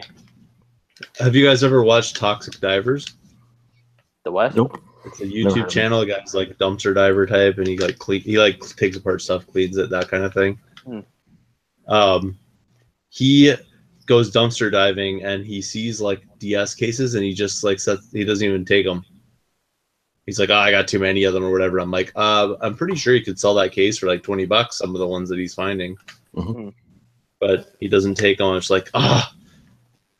and here's me trying to find discarded cases basically, so I can do a cover project eventually on GBA games. Yeah, and he's just whatever, and he finds 50 of them. He's just like, oh, whatever. Yeah, I think I could do cover project on every GBA game I have with 1 pack of that. So I might actually do that. GBA? No, I don't. I don't find it that much. Yeah, the last 2 games I got for it were Kirby, and one of them was from you. Okay, who wants to go next? I can. I got 3 things here to show. So the Carney got a big NES haul recently, but I forgot to go the day after that he posted on his Facebook page saying, hey, I got a bunch of things in. So I only found 1 game that I saw in his stack of piles, and I got, Musty picked this up at last year's Portland, but the Tiny Toons Cartoon Workshop game. So I added that for $10 to the collection. Not yet. I haven't had a chance. I've been playing Super Castlevania and Marvel vs. Capcom and Samus Returns. I'm playing 3 games at once here, so I'll get to it eventually. I have to clean it first before I stick it in my NES. And I picked this up because I found out Best Buy would price match Amazon, as long as it wasn't an off-brand store. If it was directly from Amazon, which it was, so I also picked up Mass Effect Deluxe Edition, but a little disappointed that I found out it went down another $1, so I could have got it for cheaper, but whatever. So I got this one for that happens. Yeah. And you then couldn't use your grandma discount on that one either, so that pissed you off. But they were selling it, I believe, at Best Buy still for $50. So for them having to pay, I paid $15.96 for this thing. So that was quite the discount, because the clerk even saw that and he was like, well, I got to pick this up myself then. So I was like, go get it when you still can. And then this came in the mail.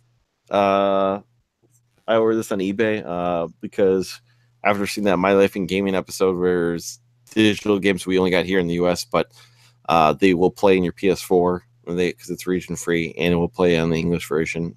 So I got the PAL version of Infamous First Light, which was downline, awesome. But yeah, it's I got it. I know I got it free from PS Plus a while ago, but my subscription ran out. And I actually rather just have a physical edition of this game. I love the I believe it's Second Son, I believe is the one I came previously. I thought that was fantastic. It was my favorite game in the series. And this is kind of like a prequel to it with Fetch, I believe her name is. So I'm going to try that one out. Yeah, you're getting on a kick of the PAL physical editions that never came out here physically. And I just saw too so last week I bought Ratchet and Booty. Quest for Booty. Now this week they had no, I'm not gonna buy it because I have it on PS3 and it looks fine, and that's how I played it for the game of the month. But they had a physical version of Journey plus Flower and that other game on the PS4. They had a PAL version of that at the store. That did come out here though, I think. It did? Yeah, the collector's edition physical copy. Oh, I didn't know that one was ever released here. I know it was for PS3, but I never thought about getting re-released. Oh, is it on PS4? PS4, yeah. It was a physical edition for the PS4. Oh, okay, that was PS3 then that I'm thinking of. Sorry about that. No, that's the version I have, and I know what's it called. It was digital only, and they gave it away for free. But the same store that I bought Quest for Booty at had that, and I passed on it because I still think it's a little high. It was like $24, but I just thought it was neat that here's another PAL only game that came over here. Basically, it was physical only because this one is the English version. On My Life in Gaming, they showed what's it called? They showed that they bought the Hong Kong version. But still, as soon as it sees it, what PS4 you have, it will play in the language you select. The only thing is they have multiple languages on the back of this guy. So, but still, it's the one that can get released in Europe. So that's it. Okay.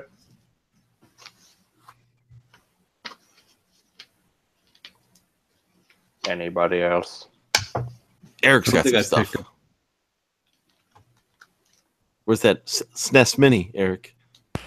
Yeah, I got the SNES Mini, but you guys have seen that, right? I mean, I didn't see it. The. Well, maybe in picture form, but not in live action form. You want me to actually prove to you that I got one? No, I want you to unbox it. No, it's unboxed. Yeah. Are we just going to do the wave with showing our Super Nintendo classics, and then Troy's just gonna have his arms up? No, yeah, I will join you, Troy. I will join you. I'm waiting till I can find it. No. Anyway, what about you, Ryan? When are you getting yours? I don't know. Maybe when it's on clearance or clearance. So, I think it was on clearance on day one in terms of stock.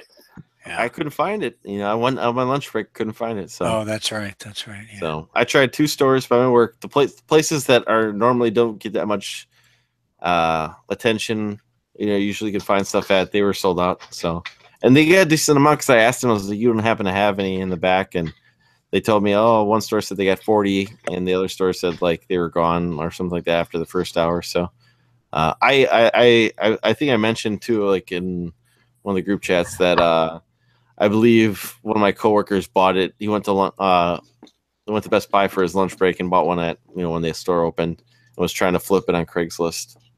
I'm almost positive. I saw the Best Buy bag, and then I saw the Craigslist post when I was bored at work on Friday. So I kind of recognized his office background. So I didn't go digging in his office when he wasn't there. I didn't want to be like an asshole. I just want to say, hey, you got a SNES in here? But I don't know. How much was he asking for it? $150. That seems to be about the going rate. The sad part is that seems low from what I saw. Yeah. Yeah, I'm not saying it should be, but like, ugh. They're gonna get restocked, man. Yeah, it's gonna get restocked and restocked, man. There's no point in paying prices for any of it. I think we discussed earlier that you should probably start looking again on Friday. Okay, that $80 asking tag is also, I think, I understand the game values that they're in there, but for 20. To me, it just seems like these games. This should be a little bit cheaper. To me, this should be $60. To me, just to me, I understand. You complain, but it's 100 in Canada. I know. It's just, to me, it seems a little high.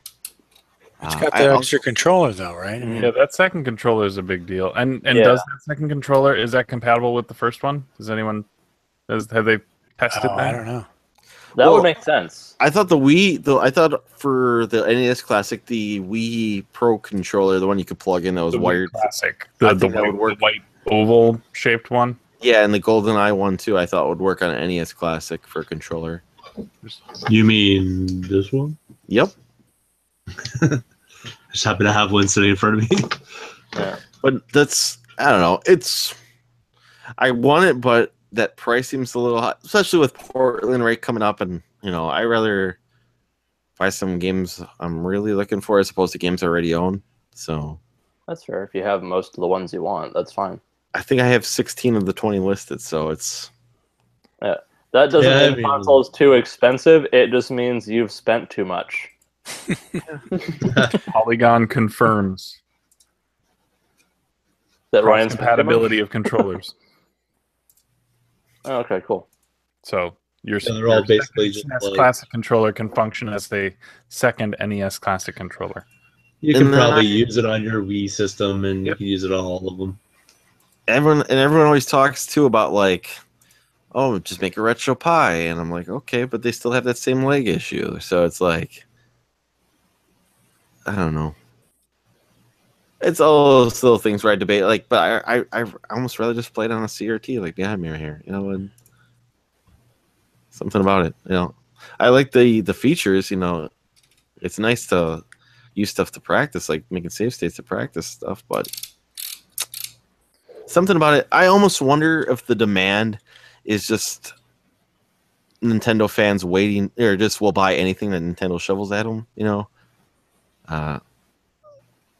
That's you know, like with everyone buying out right away, it's because they always talk, you know, the bros are talking about the PS1 Classic, and maybe like, why isn't the Genesis one? Now P1 made a great point on Weekly with, well, the quality is garbage on those Genesis minis. Yeah.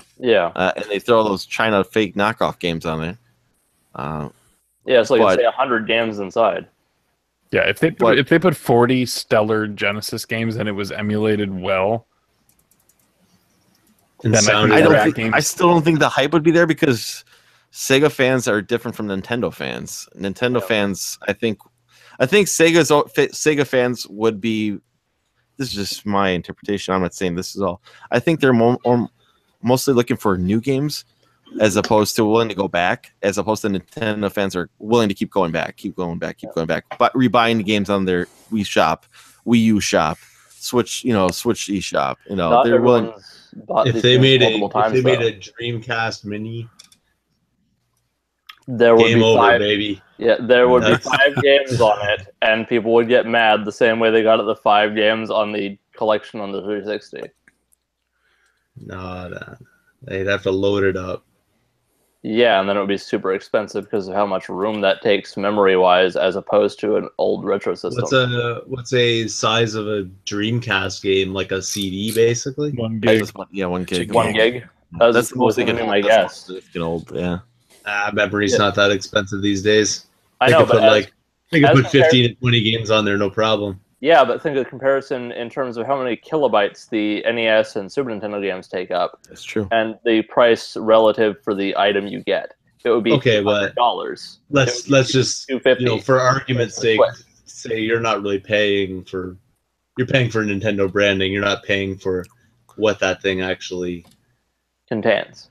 Yeah, I mean, it contains like very little information, really, when you think about it. So if you take away the Nintendo tax and you put 15, 20 games on the Dreamcast Classic, but still include the cost of production of the box itself and then product for profit, it's still going to be $100. Okay, that'd be worth it. Okay, you can probably buy those games for $100 if you can find the fuckers. This might not be a bad idea, actually. That's the. Yeah, but it would be cool, but I don't think it's as practical of a situation. So Ryan, you don't think Sega fans are as nostalgic as Nintendo fans? Is that it, or is just that Nintendo fans are more rank and file? Stir it up. No. I think it's a good discussion right here. Yeah, Sega fans are used to being betrayed. They've already been beaten down. They don't care anymore. We've been let down too much. It's all over. Well, I should say I'm one of them. So we're not going to get a new console ever. But I still think Sega fans are more. They get more excited about new games Sega making, basically, like Yakuza, Sonic Mania, maybe even Sonic Forces or something like that. You know, just I think stuff like that excites Sega fans more than rebuying Sonic 1, 2, 3 plus Knuckles. You know, like. Because they've released those games a billion times, and you can get them for $20 on the 360. They're giving them for free now. On Steam, it's like, well, we can't make any more money off of this, so here you go. Remember us. I think Sega is making the right steps in a comeback right now, and they're not flooding the market with their games right now. Granted, they're kind of not in a situation where like they have the money where they can just overly produce, or put out 16 games a year, basically. I think they're taking small steps to try to fix their name. They mentioned like a year ago that they were going to try to quit shoveling out these janky Sonic games, basically, that they're terrible. They review terribly every year. They're gonna try to make fix their name. And look at granted, like Sega didn't make it, but they licensed it and they let it go. Wonder Boy was kind of a hit, and you can look at Shenmue's getting Shenmue 3 is coming out. Granted, they're not making it, but they're letting it be made. And we're gonna hit possibly when does Yakuza 6 come out? It's still this year, right? March. This year. Oh, so next year. Is it this year or next year? I thought Next it was year. It's March. And those are revealing well. So it's I think the fans get more excited about that than as opposed to Nintendo fans. I think are always excited about everything. I understand the nostalgia is deep for those consoles. Basically, I love the NES and the N64. They're two of my favorite consoles of all time. But there comes also a point too, like, I already own some of these games. Do I really need to rebuy it? I understand the convenience of plugging it into an HDMI TV. That's huge. But you're also, I don't know how much, I should look how much a RetroPie costs, basically, to see what you have other options to do the same exact thing, basically, that are cheaper, probably. They're also more illegal, to be fair. True. But I almost think that Nintendo fans are willing to keep, swallowing the same thing over and over again because but just because you already own most of those games doesn't mean everyone else does that's buying this thing. Absolutely true. Absolutely true. But the thing is, these games have been re-released several times since the Wii been back out, basically. So. You've had a chance to rebuy these on the Wii U. You had a chance to rebuy these on the Wii. But they can't shut down the servers on the SNES Classic. True. But you could also the servers aren't getting shut down yet. For the Wii is. Not to January. So you still have a chance to buy. That's pretty freaking soon. Yeah, but what about your Wii U? If you're a Nintendo fan, you could still buy them on there. Or your 3DS, or But I totally get your points with this thing, and I get the complaints. But it's sounding to me, at least, like most of your complaints for the Super Nintendo Classic come from the fact that you already own these games, and the product just doesn't appeal to you specifically because of that. It does. The system it does appeal to me to a point, but I think it's just the price, and I guess that's the thing is, does the price justify the thing? And I'm not at this time for me. It doesn't. I like the convenience. I like the idea. I could just plug it into an HDMI TV and play. Is it give me my? I like the fact because then what I would do with that? I would probably take it to work and leave it hooked up to like an HDMI monitor just for like bored playing on a lunch break or something like that. But isn't that what you wanted with the first one? But do I want to spend $80 on that for something that I could play on my lunch break? The answer for me is no. At this time. Yeah, I think I would never.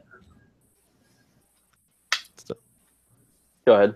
No, that's the only thing I can think of. Basically, for me, and this is not everyone here. Basically, Musty has a fantastic point. What he might do with it, that he would consider selling his Super Nintendo games to possibly fund a PS4. I can absolutely see that. For myself, right now, I don't want to sell because I prefer just hardware playing on a CRT. It's just my preferred way of playing it. I completely understand what Musty's doing if he chooses to do that, basically. Yeah. But I don't think, and I almost like I said, everyone's free to spend their money any way they want to, basically. But like when Musty kind of got in that little debate with that Nintendo guy, the guy who was pissed off at Nintendo saying they're going to re-release the NES Classic. That he was upset about it because he overspent on it, basically. Yeah, he dropped $250 to a scalper because he thought they were done. Yeah. Which at the time that he probably made the purchase, Yes, that probably was true. And I guarantee what didn't he say something too? Like his is still boxed up because he was trying to preserve it or something like that? Yeah, he's carrying this preservationalist mantle, which there are far too many of us. Yeah. There's way, you know, Yeah, it's like someone's got to preserve these things. No one else is Trust me, doing there's it. We all gonna be just- a ton of people doing that. That's ridiculous. But anyway, yeah, with the with your points, Ryan, I was mostly kind of playing devil's advocate a little bit just for the sake of discussions, because the way you were talking about it was just kind of making it sound like you were ragging on it, even if you didn't mean to be. no, So I was just kind of trying to balance that a little bit. it's just maybe Sega fanboy means a little bit going on. And Okay. really, honestly, you know what my thing for the Super Nintendo, I come from an area. Now you hear people still talk about that when they were growing up, they had this Genesis Super Nintendo rivalry going on. I didn't experience that growing up. If you had a Super Nintendo, I had a Genesis first. I wanted both. I had friends who had Genesis and Super Nintendo. And I would just go by their house and play, or like if I can borrow this, console for the weekend, can I borrow it? And I bring it back then, whatever that time.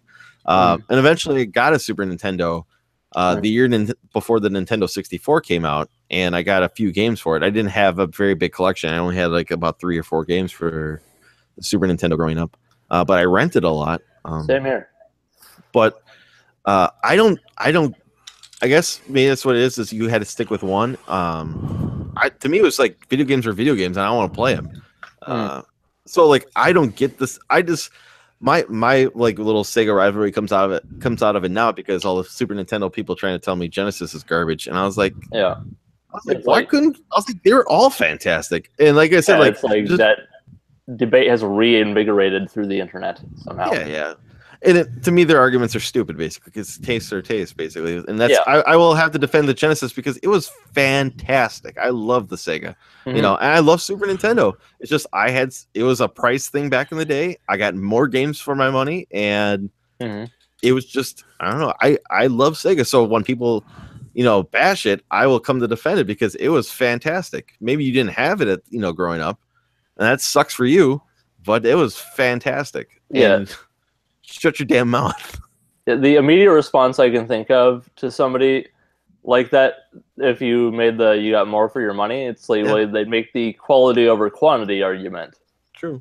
But that doesn't necessarily hold true. It depends on your preferences in games, obviously. I had fun with those games, and to me, great. That's the reason I play video games, because I want to have fun.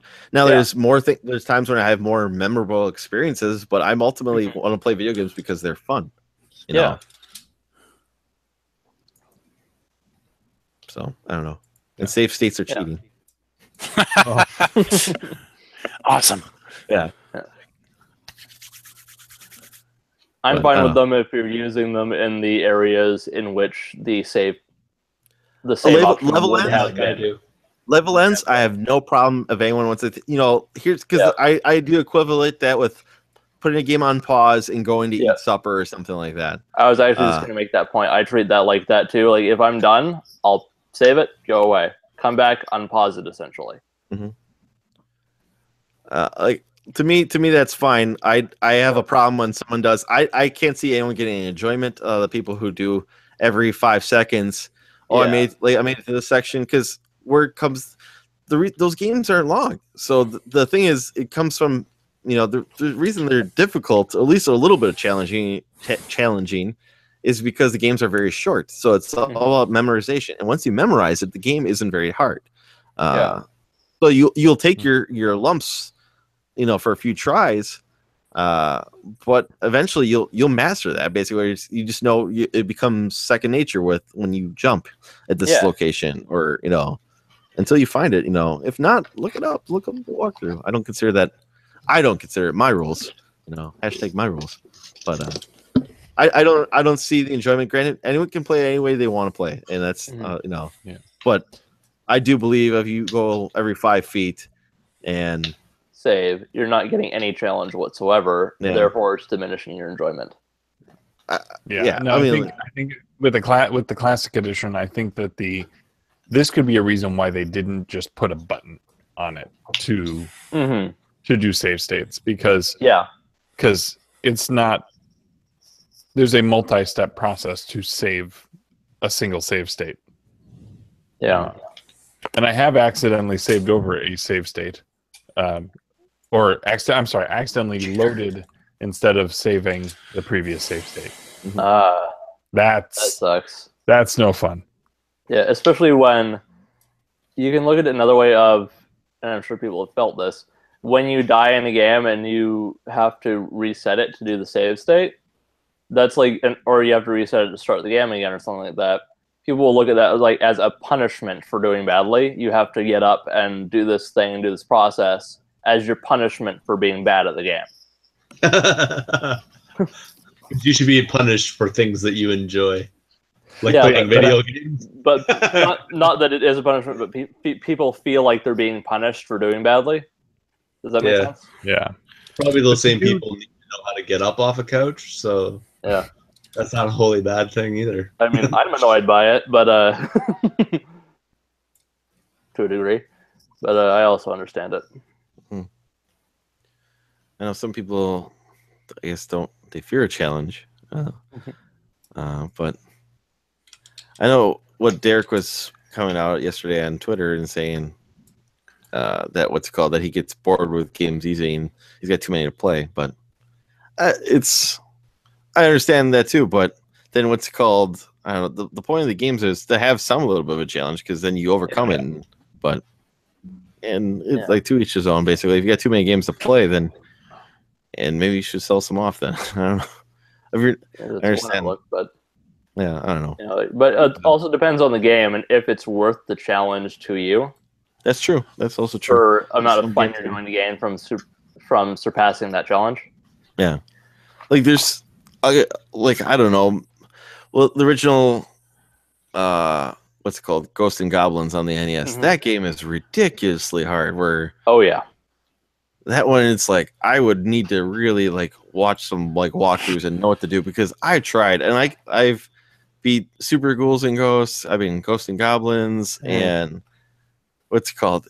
That game is on a whole nother level of difficulty too. And yeah, that's like the 16-bit equivalent to Dark Souls at that point. I know everyone compares hard games to Dark Souls, but you know what I mean. Yeah, 8-bit. Yeah. Double 8-bit. Anyway, like, but yeah, with the sorry, go ahead. No, I was gonna say that one for me is more frustrating than it is fun. I still haven't given up like selling it or anything, but to me, even like save stating that through that one wouldn't be fun. Then just to say I beat this game, just so I don't know. I think maybe it would be a benefit to be able to save state. You could practice, do it, master it, and then go back and play it. Like that would be a reasonable use of save states. You wouldn't say I beat this game after save stating your way through it, but you're like, hey, I want to go back and practice this section. Okay, and that's reasonable too.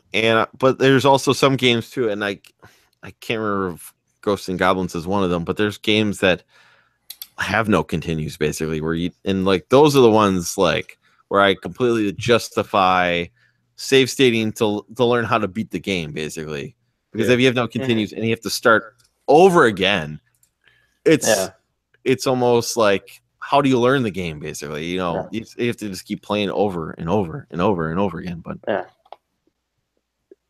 does the original Ninja Gaiden have infinite continues? I don't remember. Yep, it does. Okay, that's why I always get a little bit not very confused, but a little confused when people call that like a super incredibly hard game. The original Ninja Gaiden, because like. Yeah, they give you a lot of continues on that, but there is definite skill, but I can get near the end of that game. So I don't find it like impossibly hard. The bug in level 6, I think that is what kind of messes with it. And that's when I stopped being able to progress. Isn't that the one where if you fail against the final boss, you go back 2 levels? So in every other level, if you die in 5-2, you start in 5-2 and you continue. In level 6, regardless of how far you've made it, and there's 4 stages within that, you go back to 6-1. Yeah, it's a bit of a trial, especially when you die on the boss. The boss who has three Three four forms. stages? Three forms. Yeah. I've only fought one. But Well, then you have a mini boss before that too. yeah. Yeah. But that was just kind of a thing with me where it's like it's not as hard as people are saying. It's definitely challenging, but that the infinite continues definitely blunts that challenge a bit. But anyway, as far as going back to the challenge versus fun factor for the challenge, you were talking about a little while ago on your second breakfast how you decided to stop on Demon Souls, right? Because you just weren't feeling that reward for gameplay at the time, I'm assuming. Yeah, I mean, I sunk hours and was seeing nothing. It was really, really demotivating. Yeah. But that's another example that, actually, just out of curiosity, now that I've asked, where were you in that game? So I had gotten to the first, I guess there's still bonfires. Yeah. And you sort of walk forward. There's like some stairs, and then you sort of go off to the left.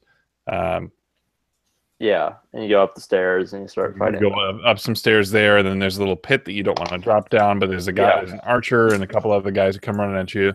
I made it barely past. There's a doorway, and there's a couple of guys who come out of there. Mm-hmm. A little bit beyond that is the furthest that I made it. Wow, that is not very far at all. Yeah, that's not an insult. That's just I didn't realize you hadn't made it that far. Yeah, I did not ignite a second bonfire. Yeah, I've gotten to maybe the second boss in that game. Not in terms of giving up due to the difficulty. I probably just got distracted and started playing something else by that point. But that game was a pain in the ass to get used to at first. Yeah. But like once you get the enemy patterns down. I don't know if playing maybe 2 or 3, like Dark Souls 2 or 3, might be a little more accessible to start. Yeah, probably. Here's the question. This might be a dumb question, but were you playing defensively or offensively? I was a barbarian. Offensively then. But I had a shield, and I was using my shield every chance I could. Yeah. I was thinking maybe I should try a different build. Maybe I should just go straight knight and not be. But I wanted something with a little more dexterity, and the barbarian had that. Yeah. But the thing with that game is, and Dark Souls as well, those are more defensive games where you have to be more shield and then exploit a opening of the enemies, where Bloodborne is more like you have to charge in as best as you can, and you only get one shield in the game, and it's made of wood, and it's a piece of crap. But I don't get far in these games, so I'm not a master. Well, even like in Bloodborne, I've seen people, and it's all about like aggroing one guy. Yeah. You like creep in, you get him, and you pull him away, and you take him down, and then you go get the next guy. Yeah. But the thing I'd definitely say for that game is concentrate on like the first few enemies and get their patterns down, and just get really used to fighting them, and then just continue on with that. Like the first boss is extremely difficult until you realize like it's a one-word solution to beat the thing. Okay. But I'm almost wondering if I should like hit those 5 or 6 guys, come back and rest and do it again and actually like level once. If you need to do that to get used to the enemies and level a little bit, sure. Because you're at the beginning of the game. If you're not progressing, you're not going to play it. So yeah, give that another shot. Try and get the enemy patterns. It may just be the time right now. Yeah, that too. Those are time investments.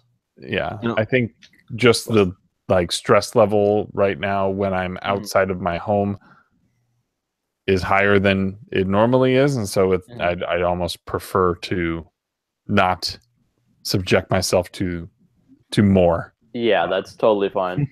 But I wasn't mainly saying it's like a skill thing. Sorry, I'll just finish off quickly, Ryan. But it's not so much a skill thing, but it's like just the mentality of how you're approaching the enemies can sometimes hurt you. In games in general, not just Dark Souls and Demon Souls. But like example I have, and I'll just end it after I say this, is Rise to Honor, of all things, the Jet Li game on PS2. I was playing that offensively because it's a martial arts game. But you get to a certain point in that where that stops working, and I had to completely change my mindset to progress, and I beat the game. Okay. I was gonna say, Musty, I feel the same way. At least with the Dark Souls 2 that got released on the PS4. So I know that one apparently is supposed to be like a Master's Quest version. Yeah. Apparently, The Scholar of the First Sin. yeah. So I'm playing it, and I understand because I feel the same exact frustrations you feel. It sounds like with playing Dark Souls, and I hear all these people praise these games. I ask for help, and I never get a clear answer from anybody. Like, I wish somebody would show like the basics of the game. Like, all these people who are in the club and they love them some Demon Souls and Dark Souls, they don't tell you anything. The thing is, they're always like, you got to learn it for yourself. You got to learn it for yourself. When I've died several times, and now I'm like mostly part zombie now or something like that, and I'm so weak Unhollowed. basically from what's up? Unhollowed? Sure, that's what I think it's called, right? Or whatever it is. Yeah, and I'm like, and apparently I accidentally clicked clicked myself to allegiance to some group that made the game New Game Plus. How do I know that? How do I'm saying, like, I understand like that's just the beauty of Dark Souls, but I need at least a little hand holding until I learn the game. Because to me, after I learn the game, then that's a different story. But and the thing is, everyone's like, they don't want to give you the points because they're like, that's the beauty once you figure it out. Well, like, I have like nothing here. I basically am better off restarting the game because I'm not far in the game. I put in so many hours. I'm not far in the game. I've died so many times. I guess what do you call it? Unholy? What did you call it? Hollowed. I'm hollowed. So I'm basically a zombie. I have like no weapons. Basically, it's like, what's the point of playing this shit? It's that one's like great. Also, that's why I really almost give Dark Souls 2 on the PS3 another shot, or what's called playing it, as opposed to going back to that PS4 version, because I put my Xbox One version of 2 in the sell pile because I'm not just going to get to it that way. Mm-hmm. And I have basically all of them other than 3, and it's like, what am I doing with this? I've not finished any of them. I am awful at these games. Why do I own them all? I think I could like them because I see the gameplay. I'm like, okay, yeah, I think I could figure this out, but I just need a couple of tips just so I can learn this game. That's the thing is, it's not for Demon Souls just in terms of helpful for Musty, but I watched a gameplay playthrough of Dark Souls from beginning to end. I didn't feel like that was spoiling it for me just because I have to learn it for myself, and there's not really a story in that game, so I didn't really mind. But and that helped me just figure out some things that I could be doing with certain areas. So, like, I watched the Game Attack playthrough of it, and that was really entertaining. What was it called? Death Days. They did Demon Souls as well, but I fell off of that at one point, so I got tired of watching gameplay videos of this. But that might be helpful, but that was after some practice with someone who was a little bit more familiar, so Demon Souls would be a little less helpful, I think. But that Dark Souls one is fun because it was for a completely new player, and he just had this huge uphill battle of figuring the game out, but he did end up finishing it. So you'd watch that a little bit. not a bad idea. Yeah, but I was watching that like, my God, I am better at this game than this person. Like, at the most basic of things, and I have not gotten very far in Dark Souls. But he ended up kind of powering through. But like, some little things frustrated me. Like, he wouldn't clear the item pickup little box at the bottom. He would just keep moseying along in the game with that little item pickup up on the screen. He would not press X. Little things like that. But it's an entertaining series. Sorry, side rant. Yeah, there'll be a time when it makes sense. It's just there are time sinks. You have to be really into it to want to go through that friggin' challenge. Yeah. I saw that Nio, is that how we're pronouncing that? Yeah. Neo is on Steam now. Okay. Sure. Along the same vein, but Ninja Gaiden like. The Onimusha comparison is what is really selling me on that game, even though I haven't gotten it yet. Just because I like Onimusha. I should probably play. Horror themed game right there for Spooky Game Month. Neo or Onimusha? Onimusha. I guess a little bit. It's basically Resident Evil with samurai. Yeah, zombie samurais, Yeah. demons, and whatnot. Yeah. I think you can change the voices in the first game to Japanese. Oh my god, did I wish I knew that when I originally played that game. No, give me the terrible voice actors. I want them. Yeah, that's funny to a certain point where the side character, female character, is told like, it's like, I'll go north, you go this direction, and she responds with understand rather than understood. It's like, okay, this is English. All right, guys, I gotta bounce. All right. See you, Troy. See ya. Bye. Bye, Troy. See ya. So Eric, I have to ask you about your rules, your 8-bit rules. Oh boy. I would like to present another case. Okay. What is your take on reloading in Final Fantasy? Is that Final Fantasy 1? Yes. Reloading from a save? Yes. Like if you get a party wipe, is that okay? Well, what would the alternative be? You have to start the game over? Yeah. Wow. Okay, we were kids. We weren't stupid. I mean, Okay. no, look, I mean, we always had a problem with continues, and Barrett on Mars went around and around with me on it and Twitter and some other people, but save states, with the game offers a save capability, right? So, and passwords got really complicated, but no, if there was a save game, like for example, we had an RPG for the Master System that we would play, and I'm sure we died, and I'm sure we reloaded from a save. So yeah, we would not count that as illegitimate. Because you're losing progress, right? There's a penalty. Yeah, the ones that got tricky were when you. So there were some games, for example, where, like Golvelius is the one that we played a lot, and what would happen is when you died, that's when you got the password, and or that's when you got a password. You could get passwords in two ways. You could either go to a character who would give you a password, or you could die and get a password. And if you died and got the password, all the items that you had collected would stay with you.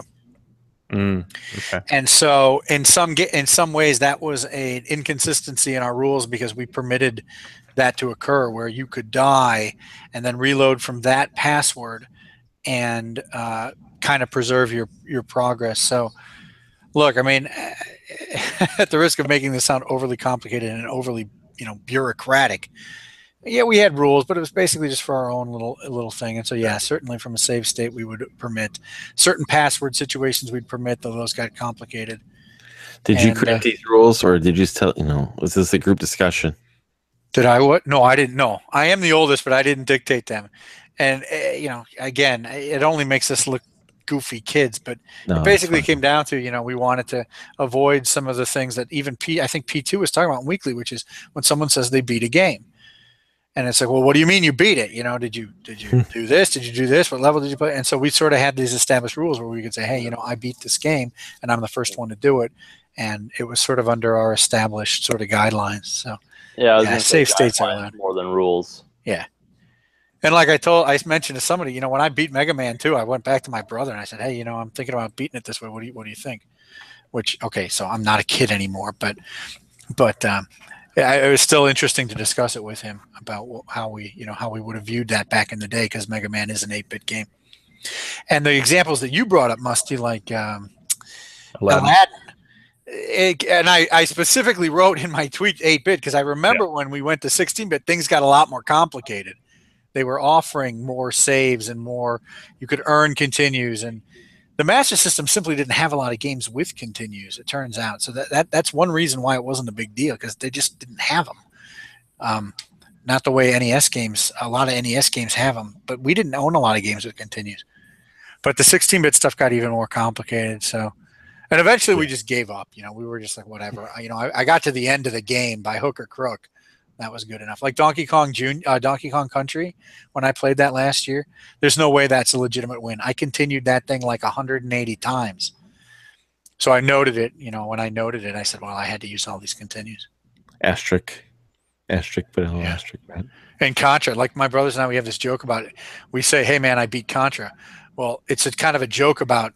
Well, when I say, "Hey, I beat Contra," what I really mean is I cheated my way through it using the Konami code and a bunch of continues. And so it's kind of a joke to us because we would never consider that a legitimate win of Contra. Okay, so I talked too much about a boring town. No. No, It's fine. interesting. Anyway, I wanted everything. I was I trying to think of the wanted next Game angle. Genie. I didn't care. Hook or crook was my way when I was a kid. I wanted Game Genie. Give me as many lives as you could possibly have, because honestly, like the first video game I can honestly swear that I like personally own beat was Super Mario World. Was probably the first game I ever like actually sat down and beat. Granted, the way I consider beat, I use it's a longer game, so I saved and I come back, and to me that was like my first legit game I beat. Basically, I can't say that about really too many NES games. There might have been something short or like who knows, renting something like that, but that wasn't like, I'm not gonna say like Monopoly or something like that on NES. Basically, playing a game like that and getting to the end, and you see the credits. That was not like beating Mario 3 in my opinion. I agree. Yeah. Or going to an arcade and putting enough quarters to get through the game. Basically, that's to me not like the first real one where I feel as if I legitly beat a game was Mario World. So I understand, but like when I was a kid, basically, because those games were hard, and I was 7, 8 years old trying to play these games. Give me the Game Genie. They told me give me extra lives, give it to me because I need it. Well, we would use the codes, the hidden codes, as much as we could to practice. And this is one area where P2 I think is really extreme, because he was like, if you use a save state or something to practice, then you can't. I guess his rule is you can't ever count it as a legitimate win, which I don't. And I talked to my brother about that too. We use save states to practice ever since those were available, or cheat codes to practice certain sections. But in order to count a legitimate win, you'd have to go from the beginning of the game and play it through. I would consider that, I have no problem using save states to practice. That's we did that. I mean, we did perfectly that acceptable. I bless it. Thank you. Yeah, that's got your blessing too. Good. I did that on Mega Man. We did it on a bunch of old games. We'd practice certain areas with cheat codes or save states, and then we'd go through and try to win. And then go back through and beat it, basically, because you will memorize it. You will become used to the pattern, basically. That's what I did with Mega Man. But reloading from a save is totally something we would permit. You're a little bit more extreme with me, with what's it called? That you can consider what's it called? Like what I did basically when I get to the boss rush scene, where I just will die basically because I have like 1 or 2 lives left, and then I'll just reload there. Well, I'll be fully loaded basically and go through the boss rush fully loaded. It's more of an exploit than a cheat. That's an exploit. That's a good continue. It's a continue. So like that way, I like that final. Basically, I do that so the final or the first battle with Wily goes easy. Also, you are making a sacrifice of 1 life to do that. So there is a penalty. Now wait a minute. No, can you just die? I thought you had to continue to get your stuff reloaded. Yeah, you just die and you go back. Once you continue, okay. When you're on the boss rush screen, you will have to redo all the bosses again, but you will be fully loaded, basically. So the boss previously before it is that stupid computer boss where the wall you lose all the crash bombs. So you use all the crash bombs. So like usually like that one usually takes 1 or 2 lives from me, basically, just because the patterns you have to get the pattern basically. So so then you have to it will use every single crash bomb, and if you miss one, goodbye life, basically. You will start over again, basically. And then you will start over with no crash bombs. You will have to get energy to fill that crash bomb thing back up. There's no energy refilling on that boss rush line at all. So that's my thing, is basically I rather just go back. Basically, if there was a way to to bring my life back, granted you can do it with the P. I'm not a Mega Man pro. I enjoy the games a lot. I'm not a person who can beat the game all the way through with just the P shooter. No, I can't. That's too much. That's too much work than I want to put into it at this time. That's the thing, basically. So exactly. The more I play, maybe further on I can do that. But there's other Mega Mans I got to beat before I can start doing that. So that's me too. You know, I put in Wily Wars for the Genesis, and maybe everybody else knew this. I put in Wily Wars. I'm like, oh, I'll try it on the Genesis. You know, I beat the game, and I quickly discovered that it was the difficult. It was based on Rockman, which I guess is the difficult mode. And the reason I'm bringing it up is the same thing you said about trying it with the pea shooters. I went back and tried it on the difficult mode, and I'm like, nope. Yep. Too much. Too I'd rather much. go back and play. So normal was the default. That's what I beat it on. But yeah. Yeah, they added that, for America. Huh? They added. I think for America they added that the normal mode basically or something like that. That's right. That's my understanding. So does that answer your question, Musty? I think it does. Yeah. That was long-winded. No. But yeah, you got to draw the line somewhere where it becomes impractical. I'm not gonna restart the whole game. I don't have time for that. Well, there are people who do like there's like Pokemon challenges now where it's like if your Pokemon faints, you don't get to revive it. Wow. Is that part of the Nuzlocke thing? Yeah, I think that's what that is. Did you guys ever watch? So you guys ever watch Awesome Games Done Quick when they do those charity runs and everything? I watched the Tetris one last time they did it. So there's one guy I haven't seen him in a while. He goes by Funk Doc. He's like the best Castlevania runner, but I haven't seen him on a run. But like, have you ever watched some of the old runs that he used to do?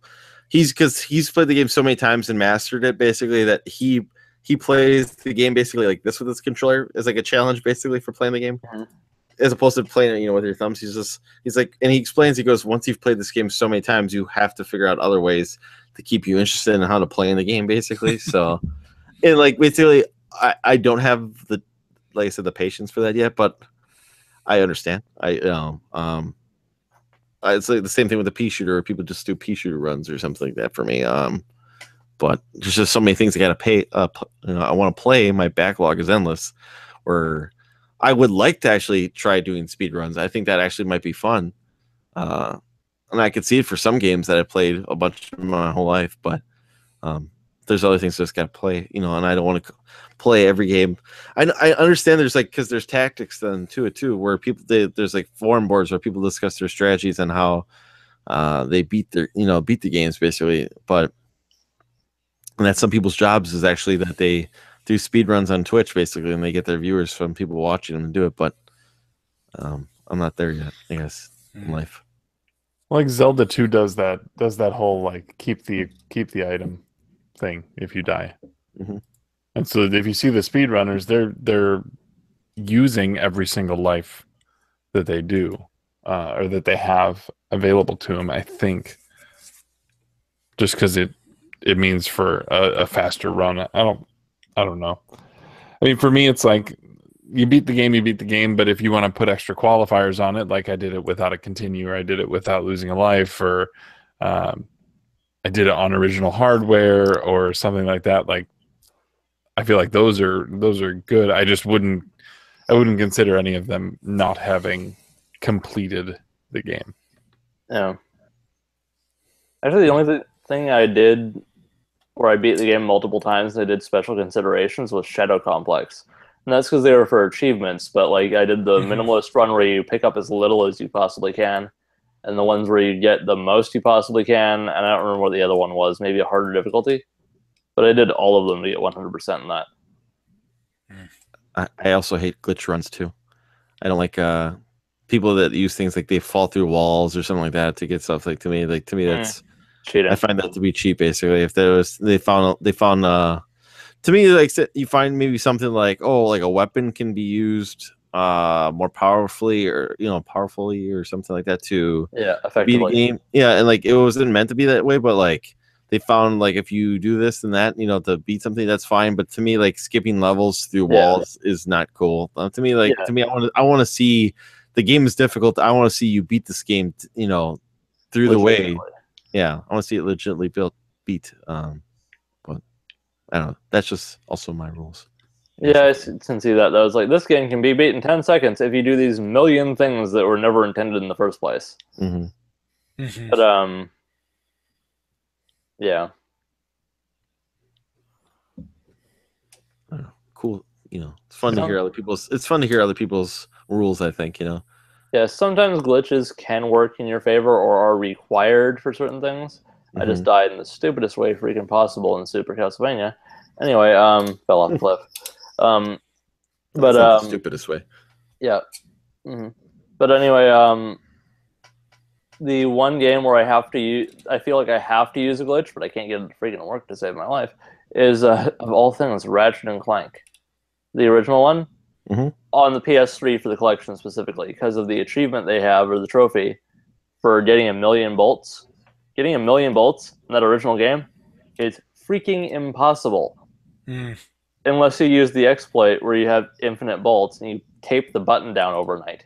So it's like, I can either fight robots for 25 hours, or I can do a glitch. Dean did that for Symphony of the Night, where right at the beginning of the game, I think he just taped down the button and let it sit overnight. So when he came back the next day, he was at level 50 and he walked through the game. Oh, with the zombies. That works. Yeah. That's really, really sketchy, but it works. If you want to, sure. That's interesting. But the Ratchet and Clank thing, you have to glitch yourself with one of the decoys through a wall, walk along the texture, and fall into a different level. And that's how you that's the practical solution to getting that trophy. Bullshit.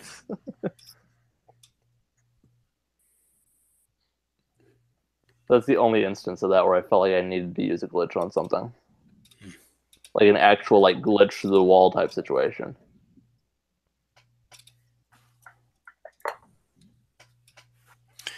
All right, guys. I think I'm going to head out tonight. Sure. Have a good week. See you next time. Yeah, Good night. Close to Portland, Eric. Getting close to Portland. I know. How's that list coming along before you leave? How's the list coming along? The wish list for Portland? Yeah. Well, I mean, I have my wish list. I need to update the prices. I am thinking about making Tetris one that I definitely want to hit. Tetris, Tengen Tetris. Yeah, I don't really have much else. That's number one on the list? That's number one. It's on the list. It's definitely in the top 5. I don't know. I guess I haven't thought much about it other than that. It's getting exciting, though. I got to look at my wish list. Yeah, I'm getting excited. I'm starting to prep some stuff for it. So, so yeah, should be a good time. All right. Lucky. I know. I'm sorry, guys. No, it's fine. It's fine. It's two. Yeah, it's almost. I'm doing the Seinfeld counting here, but it's almost 2 weeks away from when these guys should be arriving on Thursday, right? I come in Thursday. Dean gets earlier before me, but I think he's going to sit around and wait for me to come in. I think his plan lands at noon or 11:30 maybe, and my plane lands at 2:48, I think, or something like that. So he's just going to sit around, and we probably get a rent-a-car for that Thursday, regardless if we do the barbecue dog. Or let's go regardless I think I talked to Dean, and I think we might, regardless if we don't do anything with you, I mean, granted, we could always go out to eat if you guys would like to, but we might hit up some shops too, just to see Portland a little bit more, maybe go. So well, I was going to maybe bring this up in the thread. I'm sorry, I'm fitting it musty, but I was going to bring it up in the thread. Maybe I want to see how Kevin's feeling Thursday or what he thinks. But maybe what we'll do is we'll meet you guys downtown Thursday evening, so that we can be in the area when Kevin and Sarah arrive. Okay. And then maybe Friday we'll do something at the Q Dog house.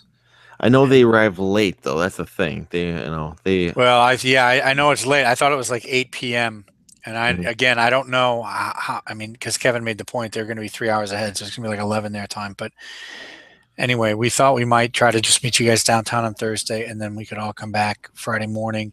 And then if you guys could get to our house on Friday morning, we can probably take everybody back downtown in our van. Anyway, we'll talk about it in the Twitter thread, and I'm looking forward to it and trying to prep some of my stuff. So I'm sure we'll talk about the list soon enough. All right, guys. I'll talk to you next week. Good night. Bye. See ya. Bye. Fun, guys. Fun times. I just want to say, for the sake of argument, we said like stage 6 for where I think P1 was having trouble on Twitter for Castlevania. It was 4 or 2, I thought. Right? Yeah, because like we were confused that it might be 6 initially. I just got to 6. That is much farther. Okay. And much harder. Is that with the chandeliers? Oh, that's the That's the party. What? Yeah. Yeah, like with the dogs and the zombies coming up from the ground, like Symphony of the Night, that kind of area. Oh, okay. Never mind. Actually, this is kind of like Symphony of the Night now that I play it. Well, it did come out before Symphony of the Night. I mean like in terms of layout of that first level. So Symphony of the Night would be more like Super Castlevania. Yeah, I know. I did play this first. I just played Symphony of the Night since then. Smiley face. So yeah, anyone playing besides this game? Is anyone else playing spooky games this month? Because I actually kind of save any spooky games or horror games for this month, particularly. Yeah, I should go through Dead Space 2 this month. I've been really meaning to play that game for a long time. I was actually shooting for Onimusha this month too. I was going to try to do it. So, I mean, my goals. That I'm not saying I'm going to hit them, but I want to do Super Castlevania 4, the original Castlevania, Onimusha, and Resident Evil Revelations. Sorry, I just died. You played the spookiest game of all. Maybe November. And that is this is the level of the chandeliers. I got there and then I fell off. A Mass Effect. Those chandeliers. Okay, I was thinking about the there's the ones where they're like chandeliers that they fall. Oh, okay, no. They fall, and then the boss in that is a dancing couple. Oh, that is Symphony of the Night, isn't it? The ghost couple.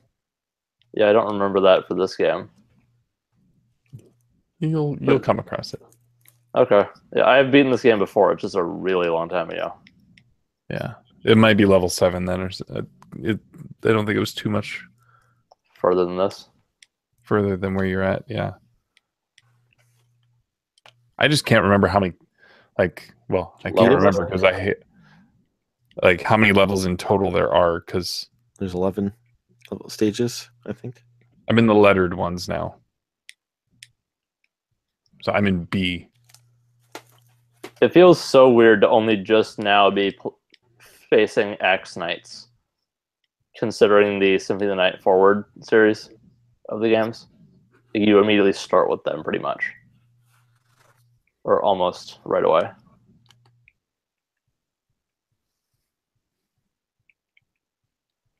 Does anybody know what I'm talking about? Not yet. I'm behind you guys right now at the moment. I'm just doing like a level a night.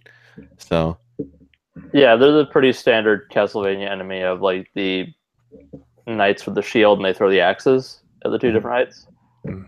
Like you're only just now starting to fight them at this late in the game, and that just feels weird compared to like the other ones that came out later. You know? Mm-hmm.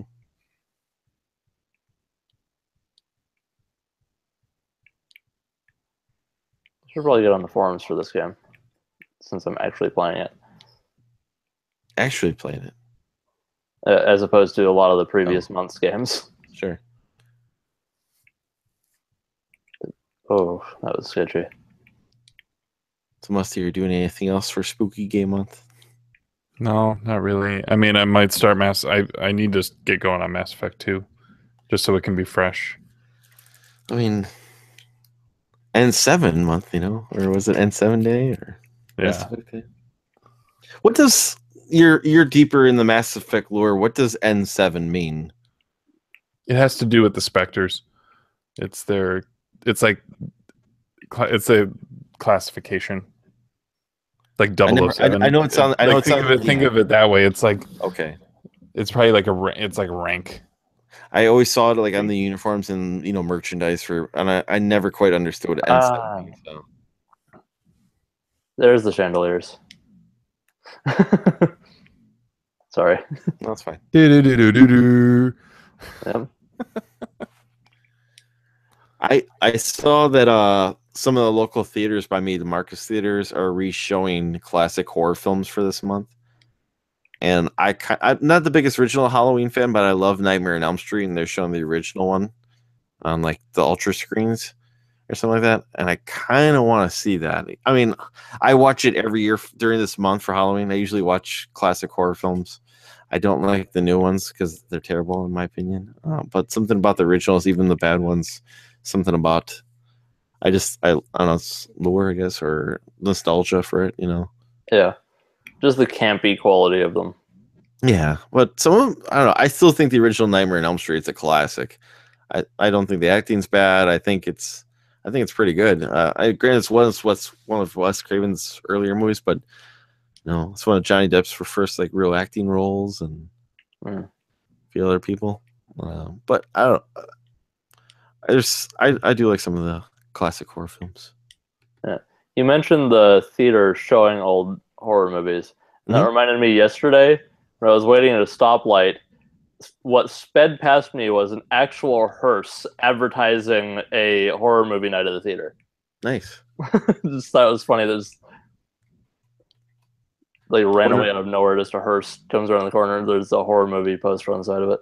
One of the theaters by my friend Tony's house when we were in high school, the Times Theater, on Fridays they would do a Midnight Madness or whatever they do with Friday Night Freak Show, but it was a midnight showing of movies, and they would do like horror movies, and then they would do like other classic movies. Like they would do Friday the 13th Part 3, which I believe is in 3D, and they would have the old blue and red, 3D glasses for you, and then they would do Goonies the next Friday one.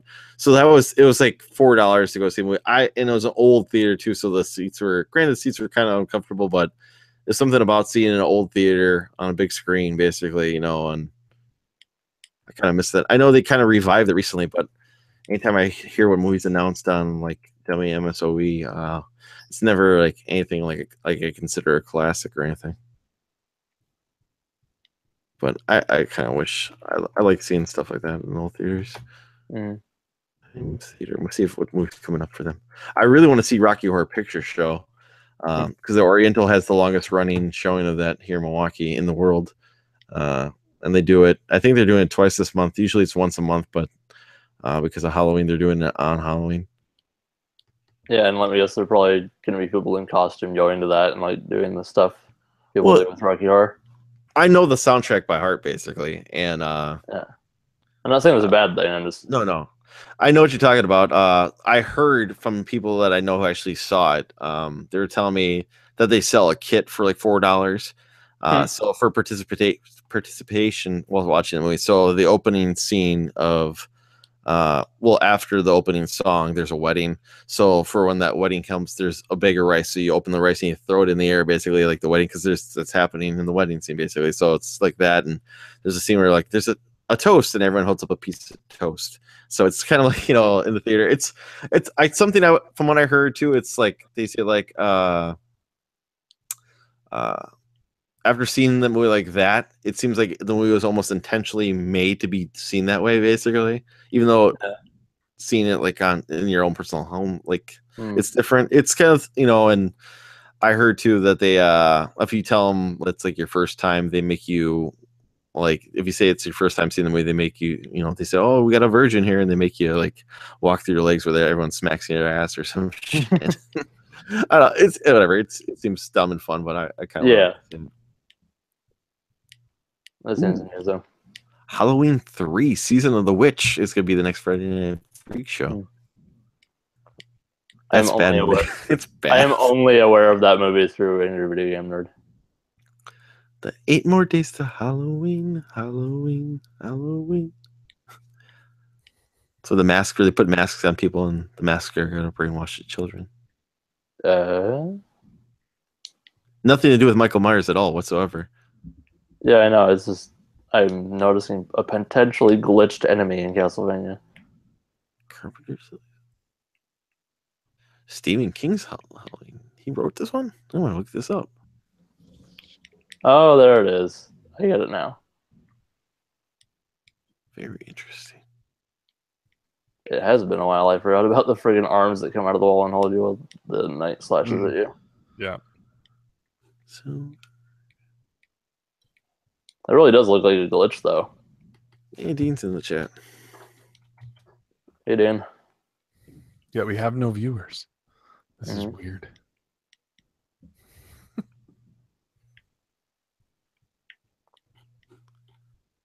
Check this out. Oh, there he is. Yep. We have a viewer. Yeah, it's probably Dean. I would bet. Yes. So you don't watch any spooky movies for this season? We watched The Great Pumpkin. Charlie Brown. Yeah. Good grief. I started watching Voltron Legendary Defender with my son. It's been fun. I guess we should. I guess because that reminds me. I was listening to Fandango, and they ended the show briefly with talking about cartoons. So like Voltron was just I had it like one or two toy, but that was just a little before my time. Mhm. Oh, I love Voltron. Did you hear? I never heard of Silverhawk that Duke brings up. I never have heard of that cartoon. I never saw it, but I heard of it in passing. Like, Never after heard of the that before. fact, way like only a few years ago, probably. One season. They brought Oh, up that it's good by- point too. Huh. It's available Mars on brought up Amazon. that point where like that 80s period where it was like shows were around for like one or two seasons and then they're gone. Basically, the toy market went away and say, okay, here's the new toy, basically, and here's the cartoon. Everything was put out by Tyco, like Tyco And Mattel, right? and Mattel. Yeah, like so Dino Riders was one that I was big in. And that had one season. Maybe had two seasons. Now I think about it. And I met the dancing couple. Boss Bucky fight. O'Hare. Bucky O'Hare only had one season. I absolutely loved Bucky O'Hare. Yeah, only 14 episodes of Dino Riders ever happened. Mm-hmm. This is a much later cartoon, but this is just one random one that I'm aware of that only had one season. That it just surprises me that it was that short. Was Avengers? I think it was United They Stand. That was much later, but it was the first Avengers cartoon, if I'm right. But I just surprised it only had 13 episodes. And Mars is probably right. The Turtles was the start of when cartoons actually started getting longer runs because X-Men had a few years on television. So did Spider-Man after that. But X-Men X-Men wasn't until 92. 92, yeah. Yeah, which Turtles is funny. was 89, I think, right? 89, For the yeah. cartoons? Yeah. Well, it started it, I would say, probably, right? Yeah. He-Man? Was that older? That's older. Yeah, that was a older. couple of years, I think, right? I think they got maybe one Thundercats? of it. That's older too. He-Man was on too early in the morning for me, basically. Transformers. Transformers was a little before my time too. Yeah. And I enjoyed it, but like I had a philosophy that I didn't want to get up early on a Saturday. I like getting up at 9 o'clock was my ideal time, so I was not getting up at 7 o'clock to watch Pee Wee Herman's Playhouse or He-Man or Transformers. So I was missing out on a couple of those cartoons. But Turtles started around 9 o'clock in the morning. He-Man had 2 seasons, but it was 130 total episodes. Ooh, syndication. Yeah, where they had to have it like for each day of the week. It must have been a Monday through Yeah.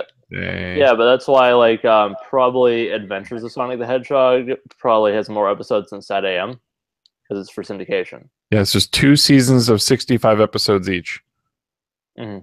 Reruns continued to air until 88 when USA bought the rights to He-Man.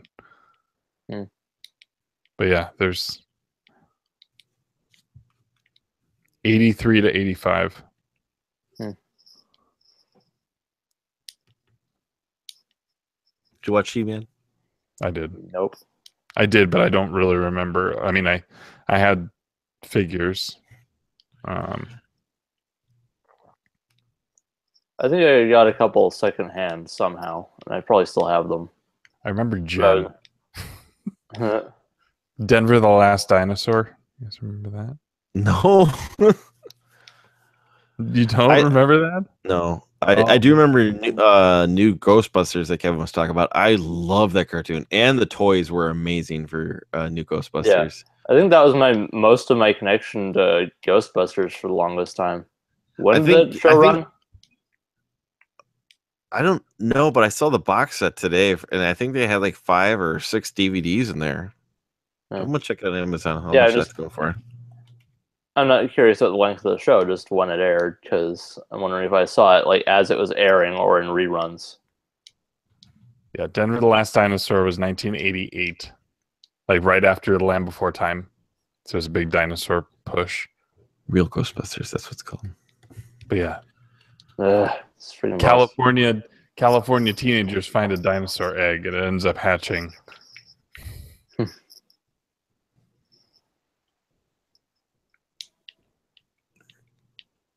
So that box set isn't even complete. Because apparently it's only got volumes 1 through 5 in it. Because there's a volume 6 here. Oh, the complete collection. Good God. Someone's trying to sell like the complete collection here, brand new for $600. Good night. It's cheaper to buy these all individually than do that. Because they're only like $10 brand new, basically, per volume, basically. Yeah. So you could buy the 1 through 5 for $25 or $21, and then buy everything else for $10, the DVD. And it's so much cheaper than buying that Firehouse collection. At least according to Amazon price. Yeah. Third-party sellers. Yep. So inaccurate. Only 2 left in stock. Serenity now. Is that the seller? Serenity now. Serenity now. Beetlejuice cartoon. I'm checking this out. Oh yeah, I watched the hell out of that. I think. Yeah, that was awesome. 12 discs. Holy moly. $27 though, or $27.99. Not a bad price for 12 DVDs. For 12 discs. That's not bad at all. Some of the I like the Nickelodeon cartoons, but I didn't grow up on them because I didn't have cable. I only watched them when I was on vacation or with my grandmother. So when I see Real Monsters here or Rocko's Modern Life, I'm like, oh, that's cool. But I don't have the attachment for it. I like them. I watched them and I don't have the attachment for it. Same thing with Ren and Stimpy. I only could watch it when I was on vacation or,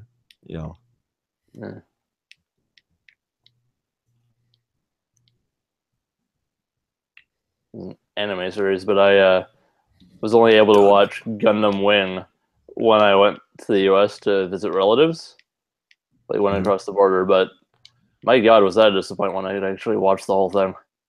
That show is not very good. Doug, the complete Nickelodeon series, not the ABC run here. When was Doug on ABC? Right after that. So the Nickelodeon run was when he was in grade school, and then when he went to ABC, he was in high school. No. Yes. No. Yes. I don't think that's correct. I'm almost positive. Because Doug was on Snick, right? It was on before. Yes, and then he went to Saturday mornings on ABC. Brand new episodes because then Richard became, he went from being the poor asshole to like the rich kid. He won the lottery. His mom won the lottery, so he went from being, the poor asshole to the rich asshole. That's one of those shows I never watched. Doug, I liked it. Quail Man. Because I also Disney must have bought the rights because I remember seeing Doug at Disney World too. They had like a Doug exhibit. I always die on this boss with 1 hit left on the boss. Isn't that frustrating? Yep. Doug animated series. Hanna-Barbera, one of my favorite cartoons. I loved Wacky Races. What was the Olympics one?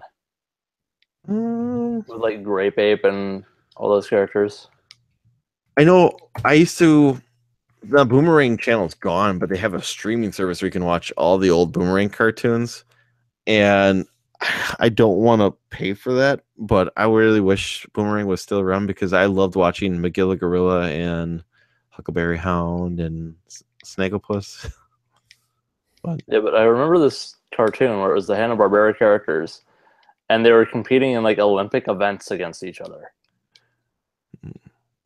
But I have no idea what that show is. Anyway, slightly unrelated note with Hanna-Barbera, but Harvey Birdman. That was later, but still. And obviously not a kid show. So did you see the Doug list there, Musty? I stopped looking.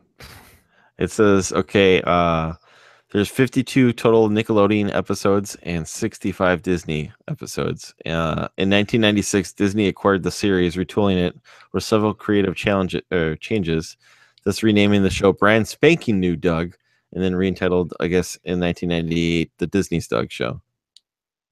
Huh. It ran for 3 years on ABC's Saturday morning lineup. It became the top-rated show, inspiring books, merchandise, live musical stage shows, which I've seen, and the Doug's first movie. I don't remember the Doug's first movie. What's the movie? Okay. Yeah, there was a Us. movie. Yeah. Vaguely remember that. Yeah. I don't think I watched it, but Interesting. Doug, Yeah, I don't think I watched Doug on ABC. as someone who didn't have cable, I did. Because I loved watching. Because Doug was followed up by maybe what was it? Doug was followed up on Nickelodeon by Rugrats. I thought, right? It was either Rugrats or it was. I'll be right back. Sure. Or was it Ren and Stimpy? It could have been. And Clarissa Explains It All. Mm-hmm. Or The Secret Life of Alex Mack. Remember, Are You Afraid of the Dark? Yeah, I loved Are You Afraid of the Dark? I remember because they always try to get. There was always like one or two creepy episodes. Like I thought that Funhouse episode was kind of creepy as a kid. Yeah. Um, Funhouse, there was the monkey paw one. mhm. And those are all pretty basic. Oh yeah. They're Stories. Twilight Zone ripoffs. Yeah. Like the Monkey Paw, it's a Twilight Zone ripoff. But no, that was fun for kids. I don't know. I enjoyed it. I wish they kind of bring stuff like that back. I like Salute Your Shorts too. I was just gonna go there with Camp Anawana. yeah. Makes you want to fart. Zeke the plumber. They used to have Guts on Nickelodeon, which I loved when they did because they would put Nick Arcade, which I wanted to be on so bad. Yeah. Nick Arcade and Legends of the Hidden Temple, which is I would have gone on Wild and Crazy Kids also. Wild and Crazy Kids. That was a good one. What Would You Do too was a good one. Hey dude. What would you do? That was a good I liked it because I think that was the one where they would like at the end you have to ride the pie coaster, and then like they just make you go on a roller coaster and smack into a giant pie. That was fun because like there's like one where because I think there's a wall where you could get like a $25 gift card to this place or something like that, or you open one and you get splatted with a pie or something like that, and it's funny because you hear what's his face, Mark, what's the name? Mark Summers. He's a germaphobe, a giant germaphobe, and being around all that slime and children and pies and everything. Like everything messy at Nickelodeon, and he was like the host of several shows, like Double Dare. I love Double Dare too. I would almost always say just do physical challenge because it did not seem like it's that hard compared to some of the questions. Basically, would be like Double Dare, physical challenge. Just give me the damn physical challenge here because I'll do this one. And if you ever, because when Guts was still a channel, they would re-air them so that you would tell which ones were really earlier episodes because like the final thing where you had to get all the tags. Crag. Yeah, the aggro Crag. Well, that's Guts, right? Or well, I'm sorry, but they had Gas. Nickelodeon, that's the channel was called Gas. It was Game and Sports Channel, but they would show old episodes of Nick Arcade. What would you do? Or not? What would you do?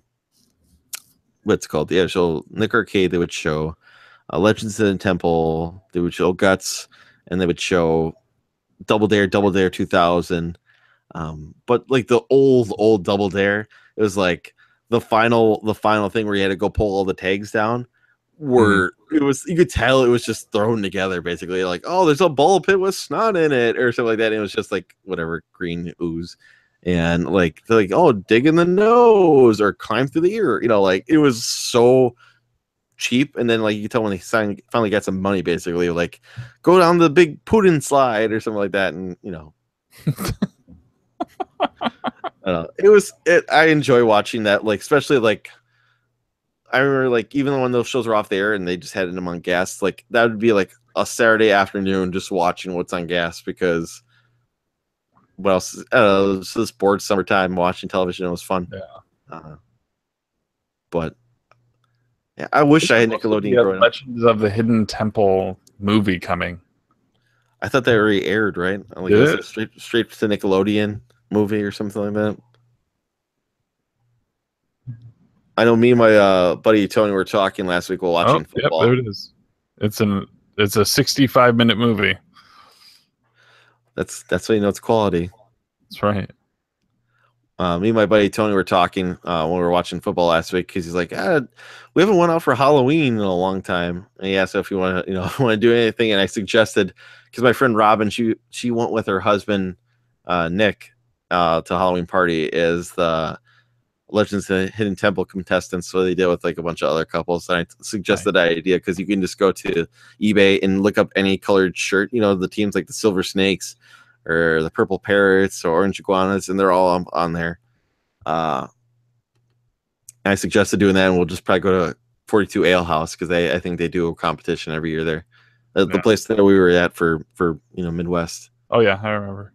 So we haven't went out for a while, and I wouldn't mind just doing that. Basically, just going on for a couple hours, and it's not a costume where I would have to put on, makeup or too much work. Basically, where it's just khaki shorts and one of the t-shirts, basically matching t-shirt. Basically, would you get the helmet? Would you get the matching? My friend Tony wants to do the helmet too. Gotta do the helmet. Yeah, he's like, because he was searching as soon as I suggested it. He started Google imaging like people doing it, and he saw someone. He's like, we got to do the helmets, and I was like, I don't know. I gotta the helmets and like the climbing apparatus, like the climbing knee pads. Or something. Yeah.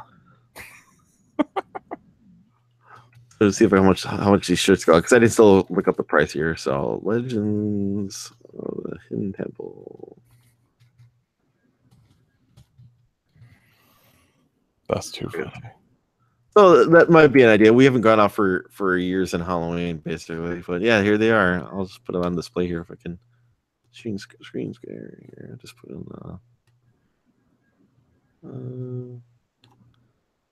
if we can do it this one. So we'll say this guy, and we'll put it here. So even these. You see that? Nope. All right, let's just switch to our screen then here real quick. Come on there. What are you trying to do? Share screen? Yeah, give me a second here. I'm just gonna load up. Just show up Legends of Hidden Temple costumes here. So, all right, let's try this guy here. So pretty basic, and they want I guess what, $11 for the shirt. No, but see, there's people with the gold helmets there. Let's see. You suggested these guys even got the medallion. The Olmec pennants. What the heck is this? Did you ever watch Legends of the Hidden? Granny, I know you're in Canada, but you didn't get. Did you have Nickelodeon growing up, or no? Those shows. It was a game show with kind of a like Incan or like Aztec kind of theme to it. Yeah. Was it trivia first? No, the first thing was a group of 6, and you had to advance, because remember, like the first 4 across, like they had like there's like water raft, like that. Yeah. So there's a 2 on, because it was a group of 2. You were a team, and you had to, like, the first thing was like a physical challenge.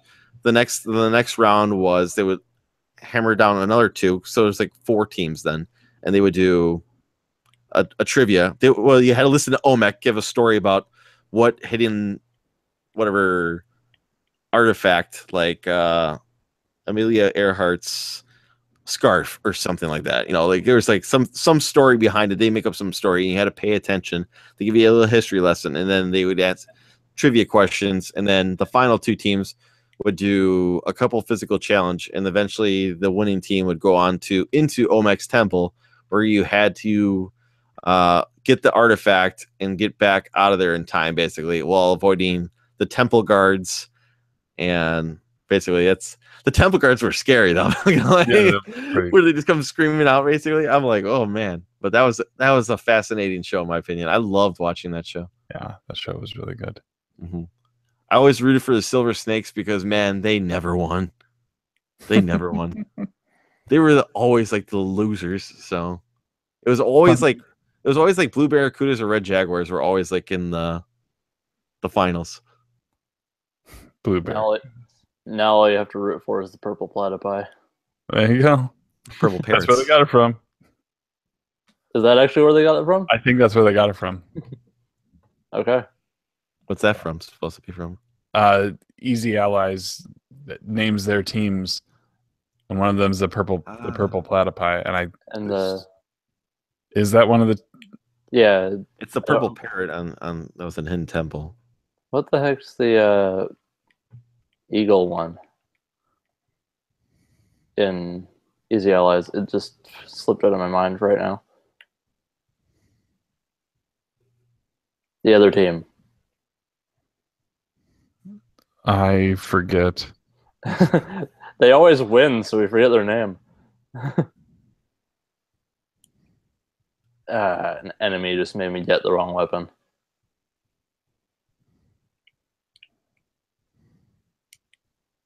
I just looked up purple platypi, and I'm not getting anything that makes sense as to being connected to either.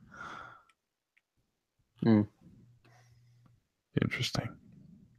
Like so you brought up history lesson. We totally forgot to talk about where in the world's Carmen Sandiego. Great show on PBS. Great show.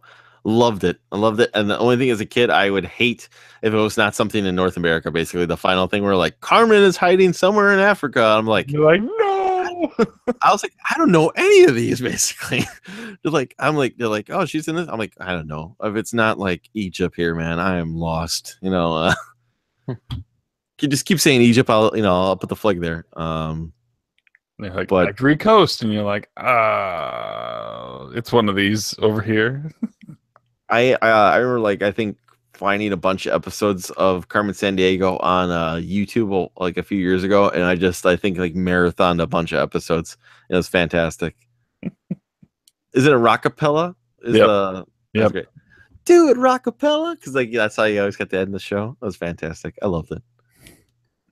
Eartha Brute, hey. Those are clips if they ever do Carmen and Sandiego and Fandango. That was a great show. It was the cartoon, not so much. I didn't care for the cartoon that they tried to put out after that, but like Fox bought the rights to the cartoon. But the PBS show for kids was great. Yeah, that so there was a PS2 and an PS2 GameCube Xbox game that I think was based off of that cartoon.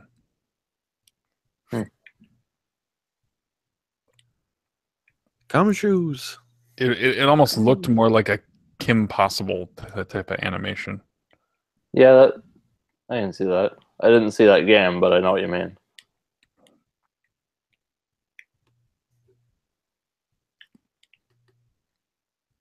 Man, I want to go get those games. Which one's Carmen Sandiego? The NES, the Super Nintendo, and the Genesis one.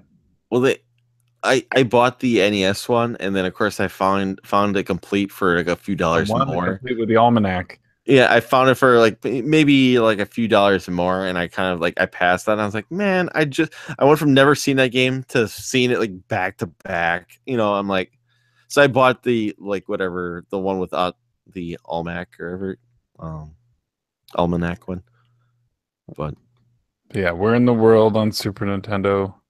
Time was on Genesis and NES. I gotta figure it's probably the same game.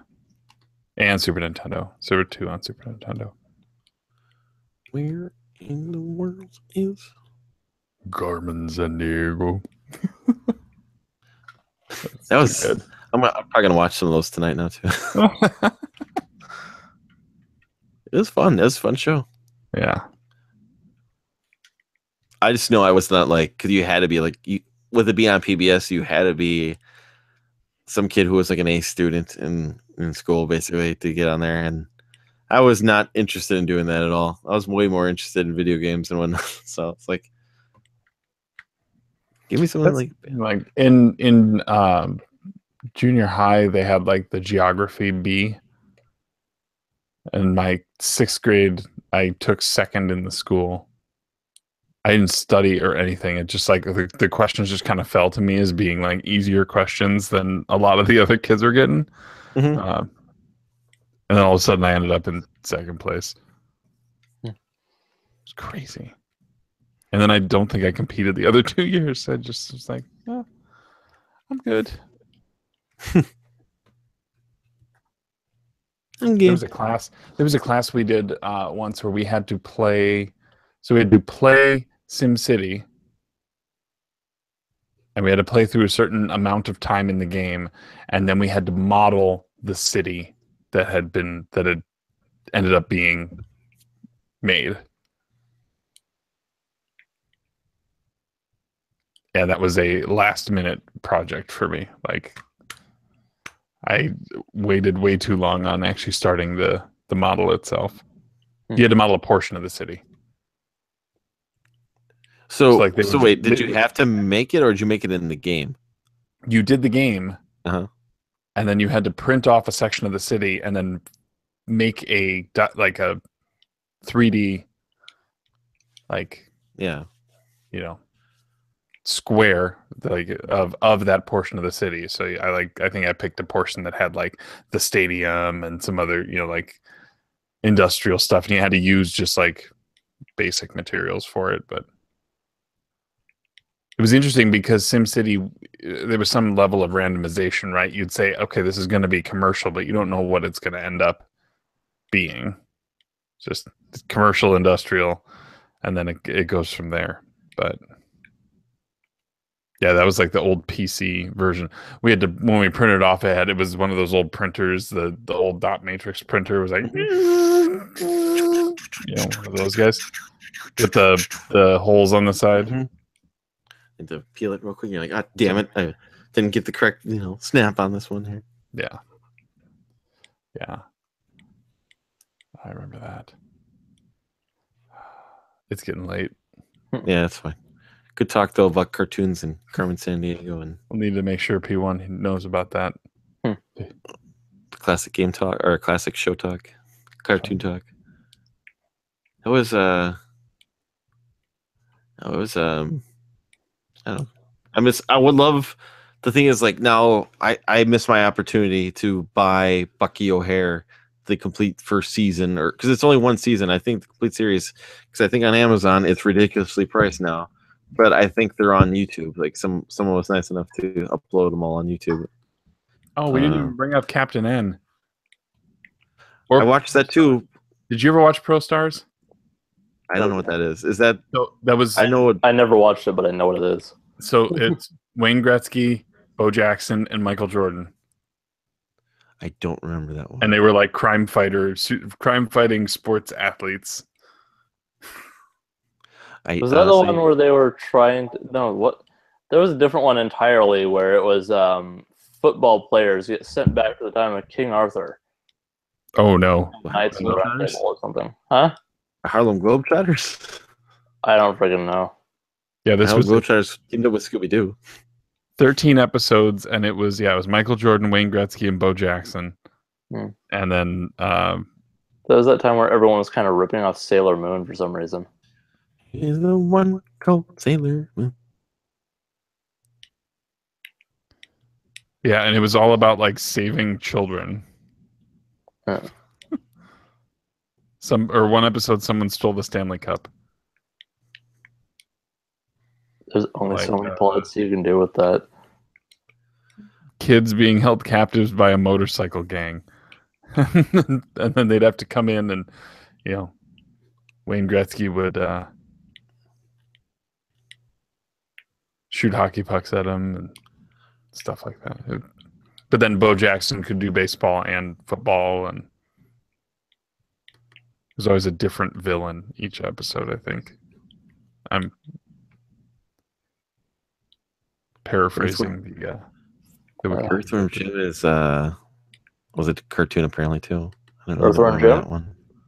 Yeah, I don't remember the cartoon so much. There's an I action do. that one. A little bit. What's it called?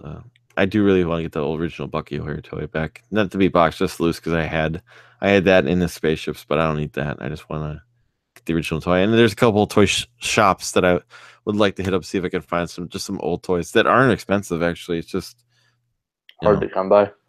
No, it's just a drive. It's like a 2-hour drive north, maybe even a little bit longer. I meant the toys themselves, but yeah. Yeah, I don't know. The next time I get out to Omaha, I'll look at that place I stopped at because they've got everything.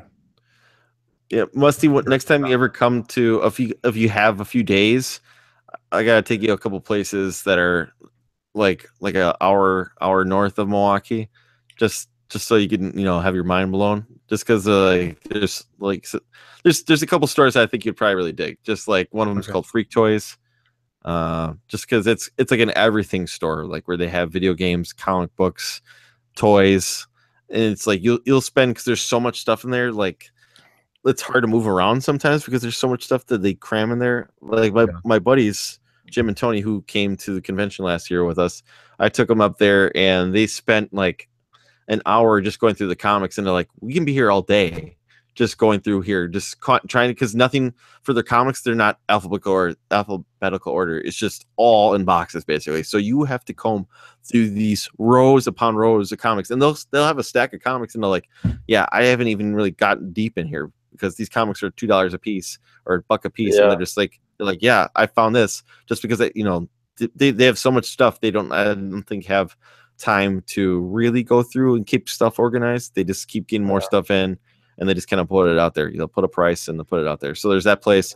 There's a place in Appleton that's just a straight toy store. They have video games, but it's mostly, if you were looking for toys, if you will put in the work too, like they will give you a deal. Like I asked, they're telling me, oh yeah, we have more stuff in the back, and I asked the seat, and they're like, go right ahead. So like, we went back and took a look. So it's just there's just a bit of a drive, basically, is what it is. You have to expect to know that you're going to spend an hour or 2 hours driving to these locations, basically. That Freak Toys is only about an hour north of Milwaukee, but it's an interesting store, basically. So, and there's another game store down the road. I'm sure I'll find my way up there and have like extended time. Yeah. Just make it happen. Just keep it in mind, basically, because I think you would actually really dig those stores, basically, or something like that, or toys, nostalgia toys, and like I seen the Bucky O'Hare toys. I didn't see it recently. I thought I saw the Street Shark toys, and I kind of would like to pick up a couple of those because I had the one that was on rollerblades that could cut through paper with his nails, but that was just a marketing tool that I got in the commercial, like, he can shred paper. And I'm like, oh my God, I need that. He can shred paper. And my parents probably like, yeah, you can do that with scissors too. But me, I'm like, oh, this is a toy that can do that. So. All right. That's good enough. I'm going to cut it. Sounds good. We'll talk to you guys next week. Next week.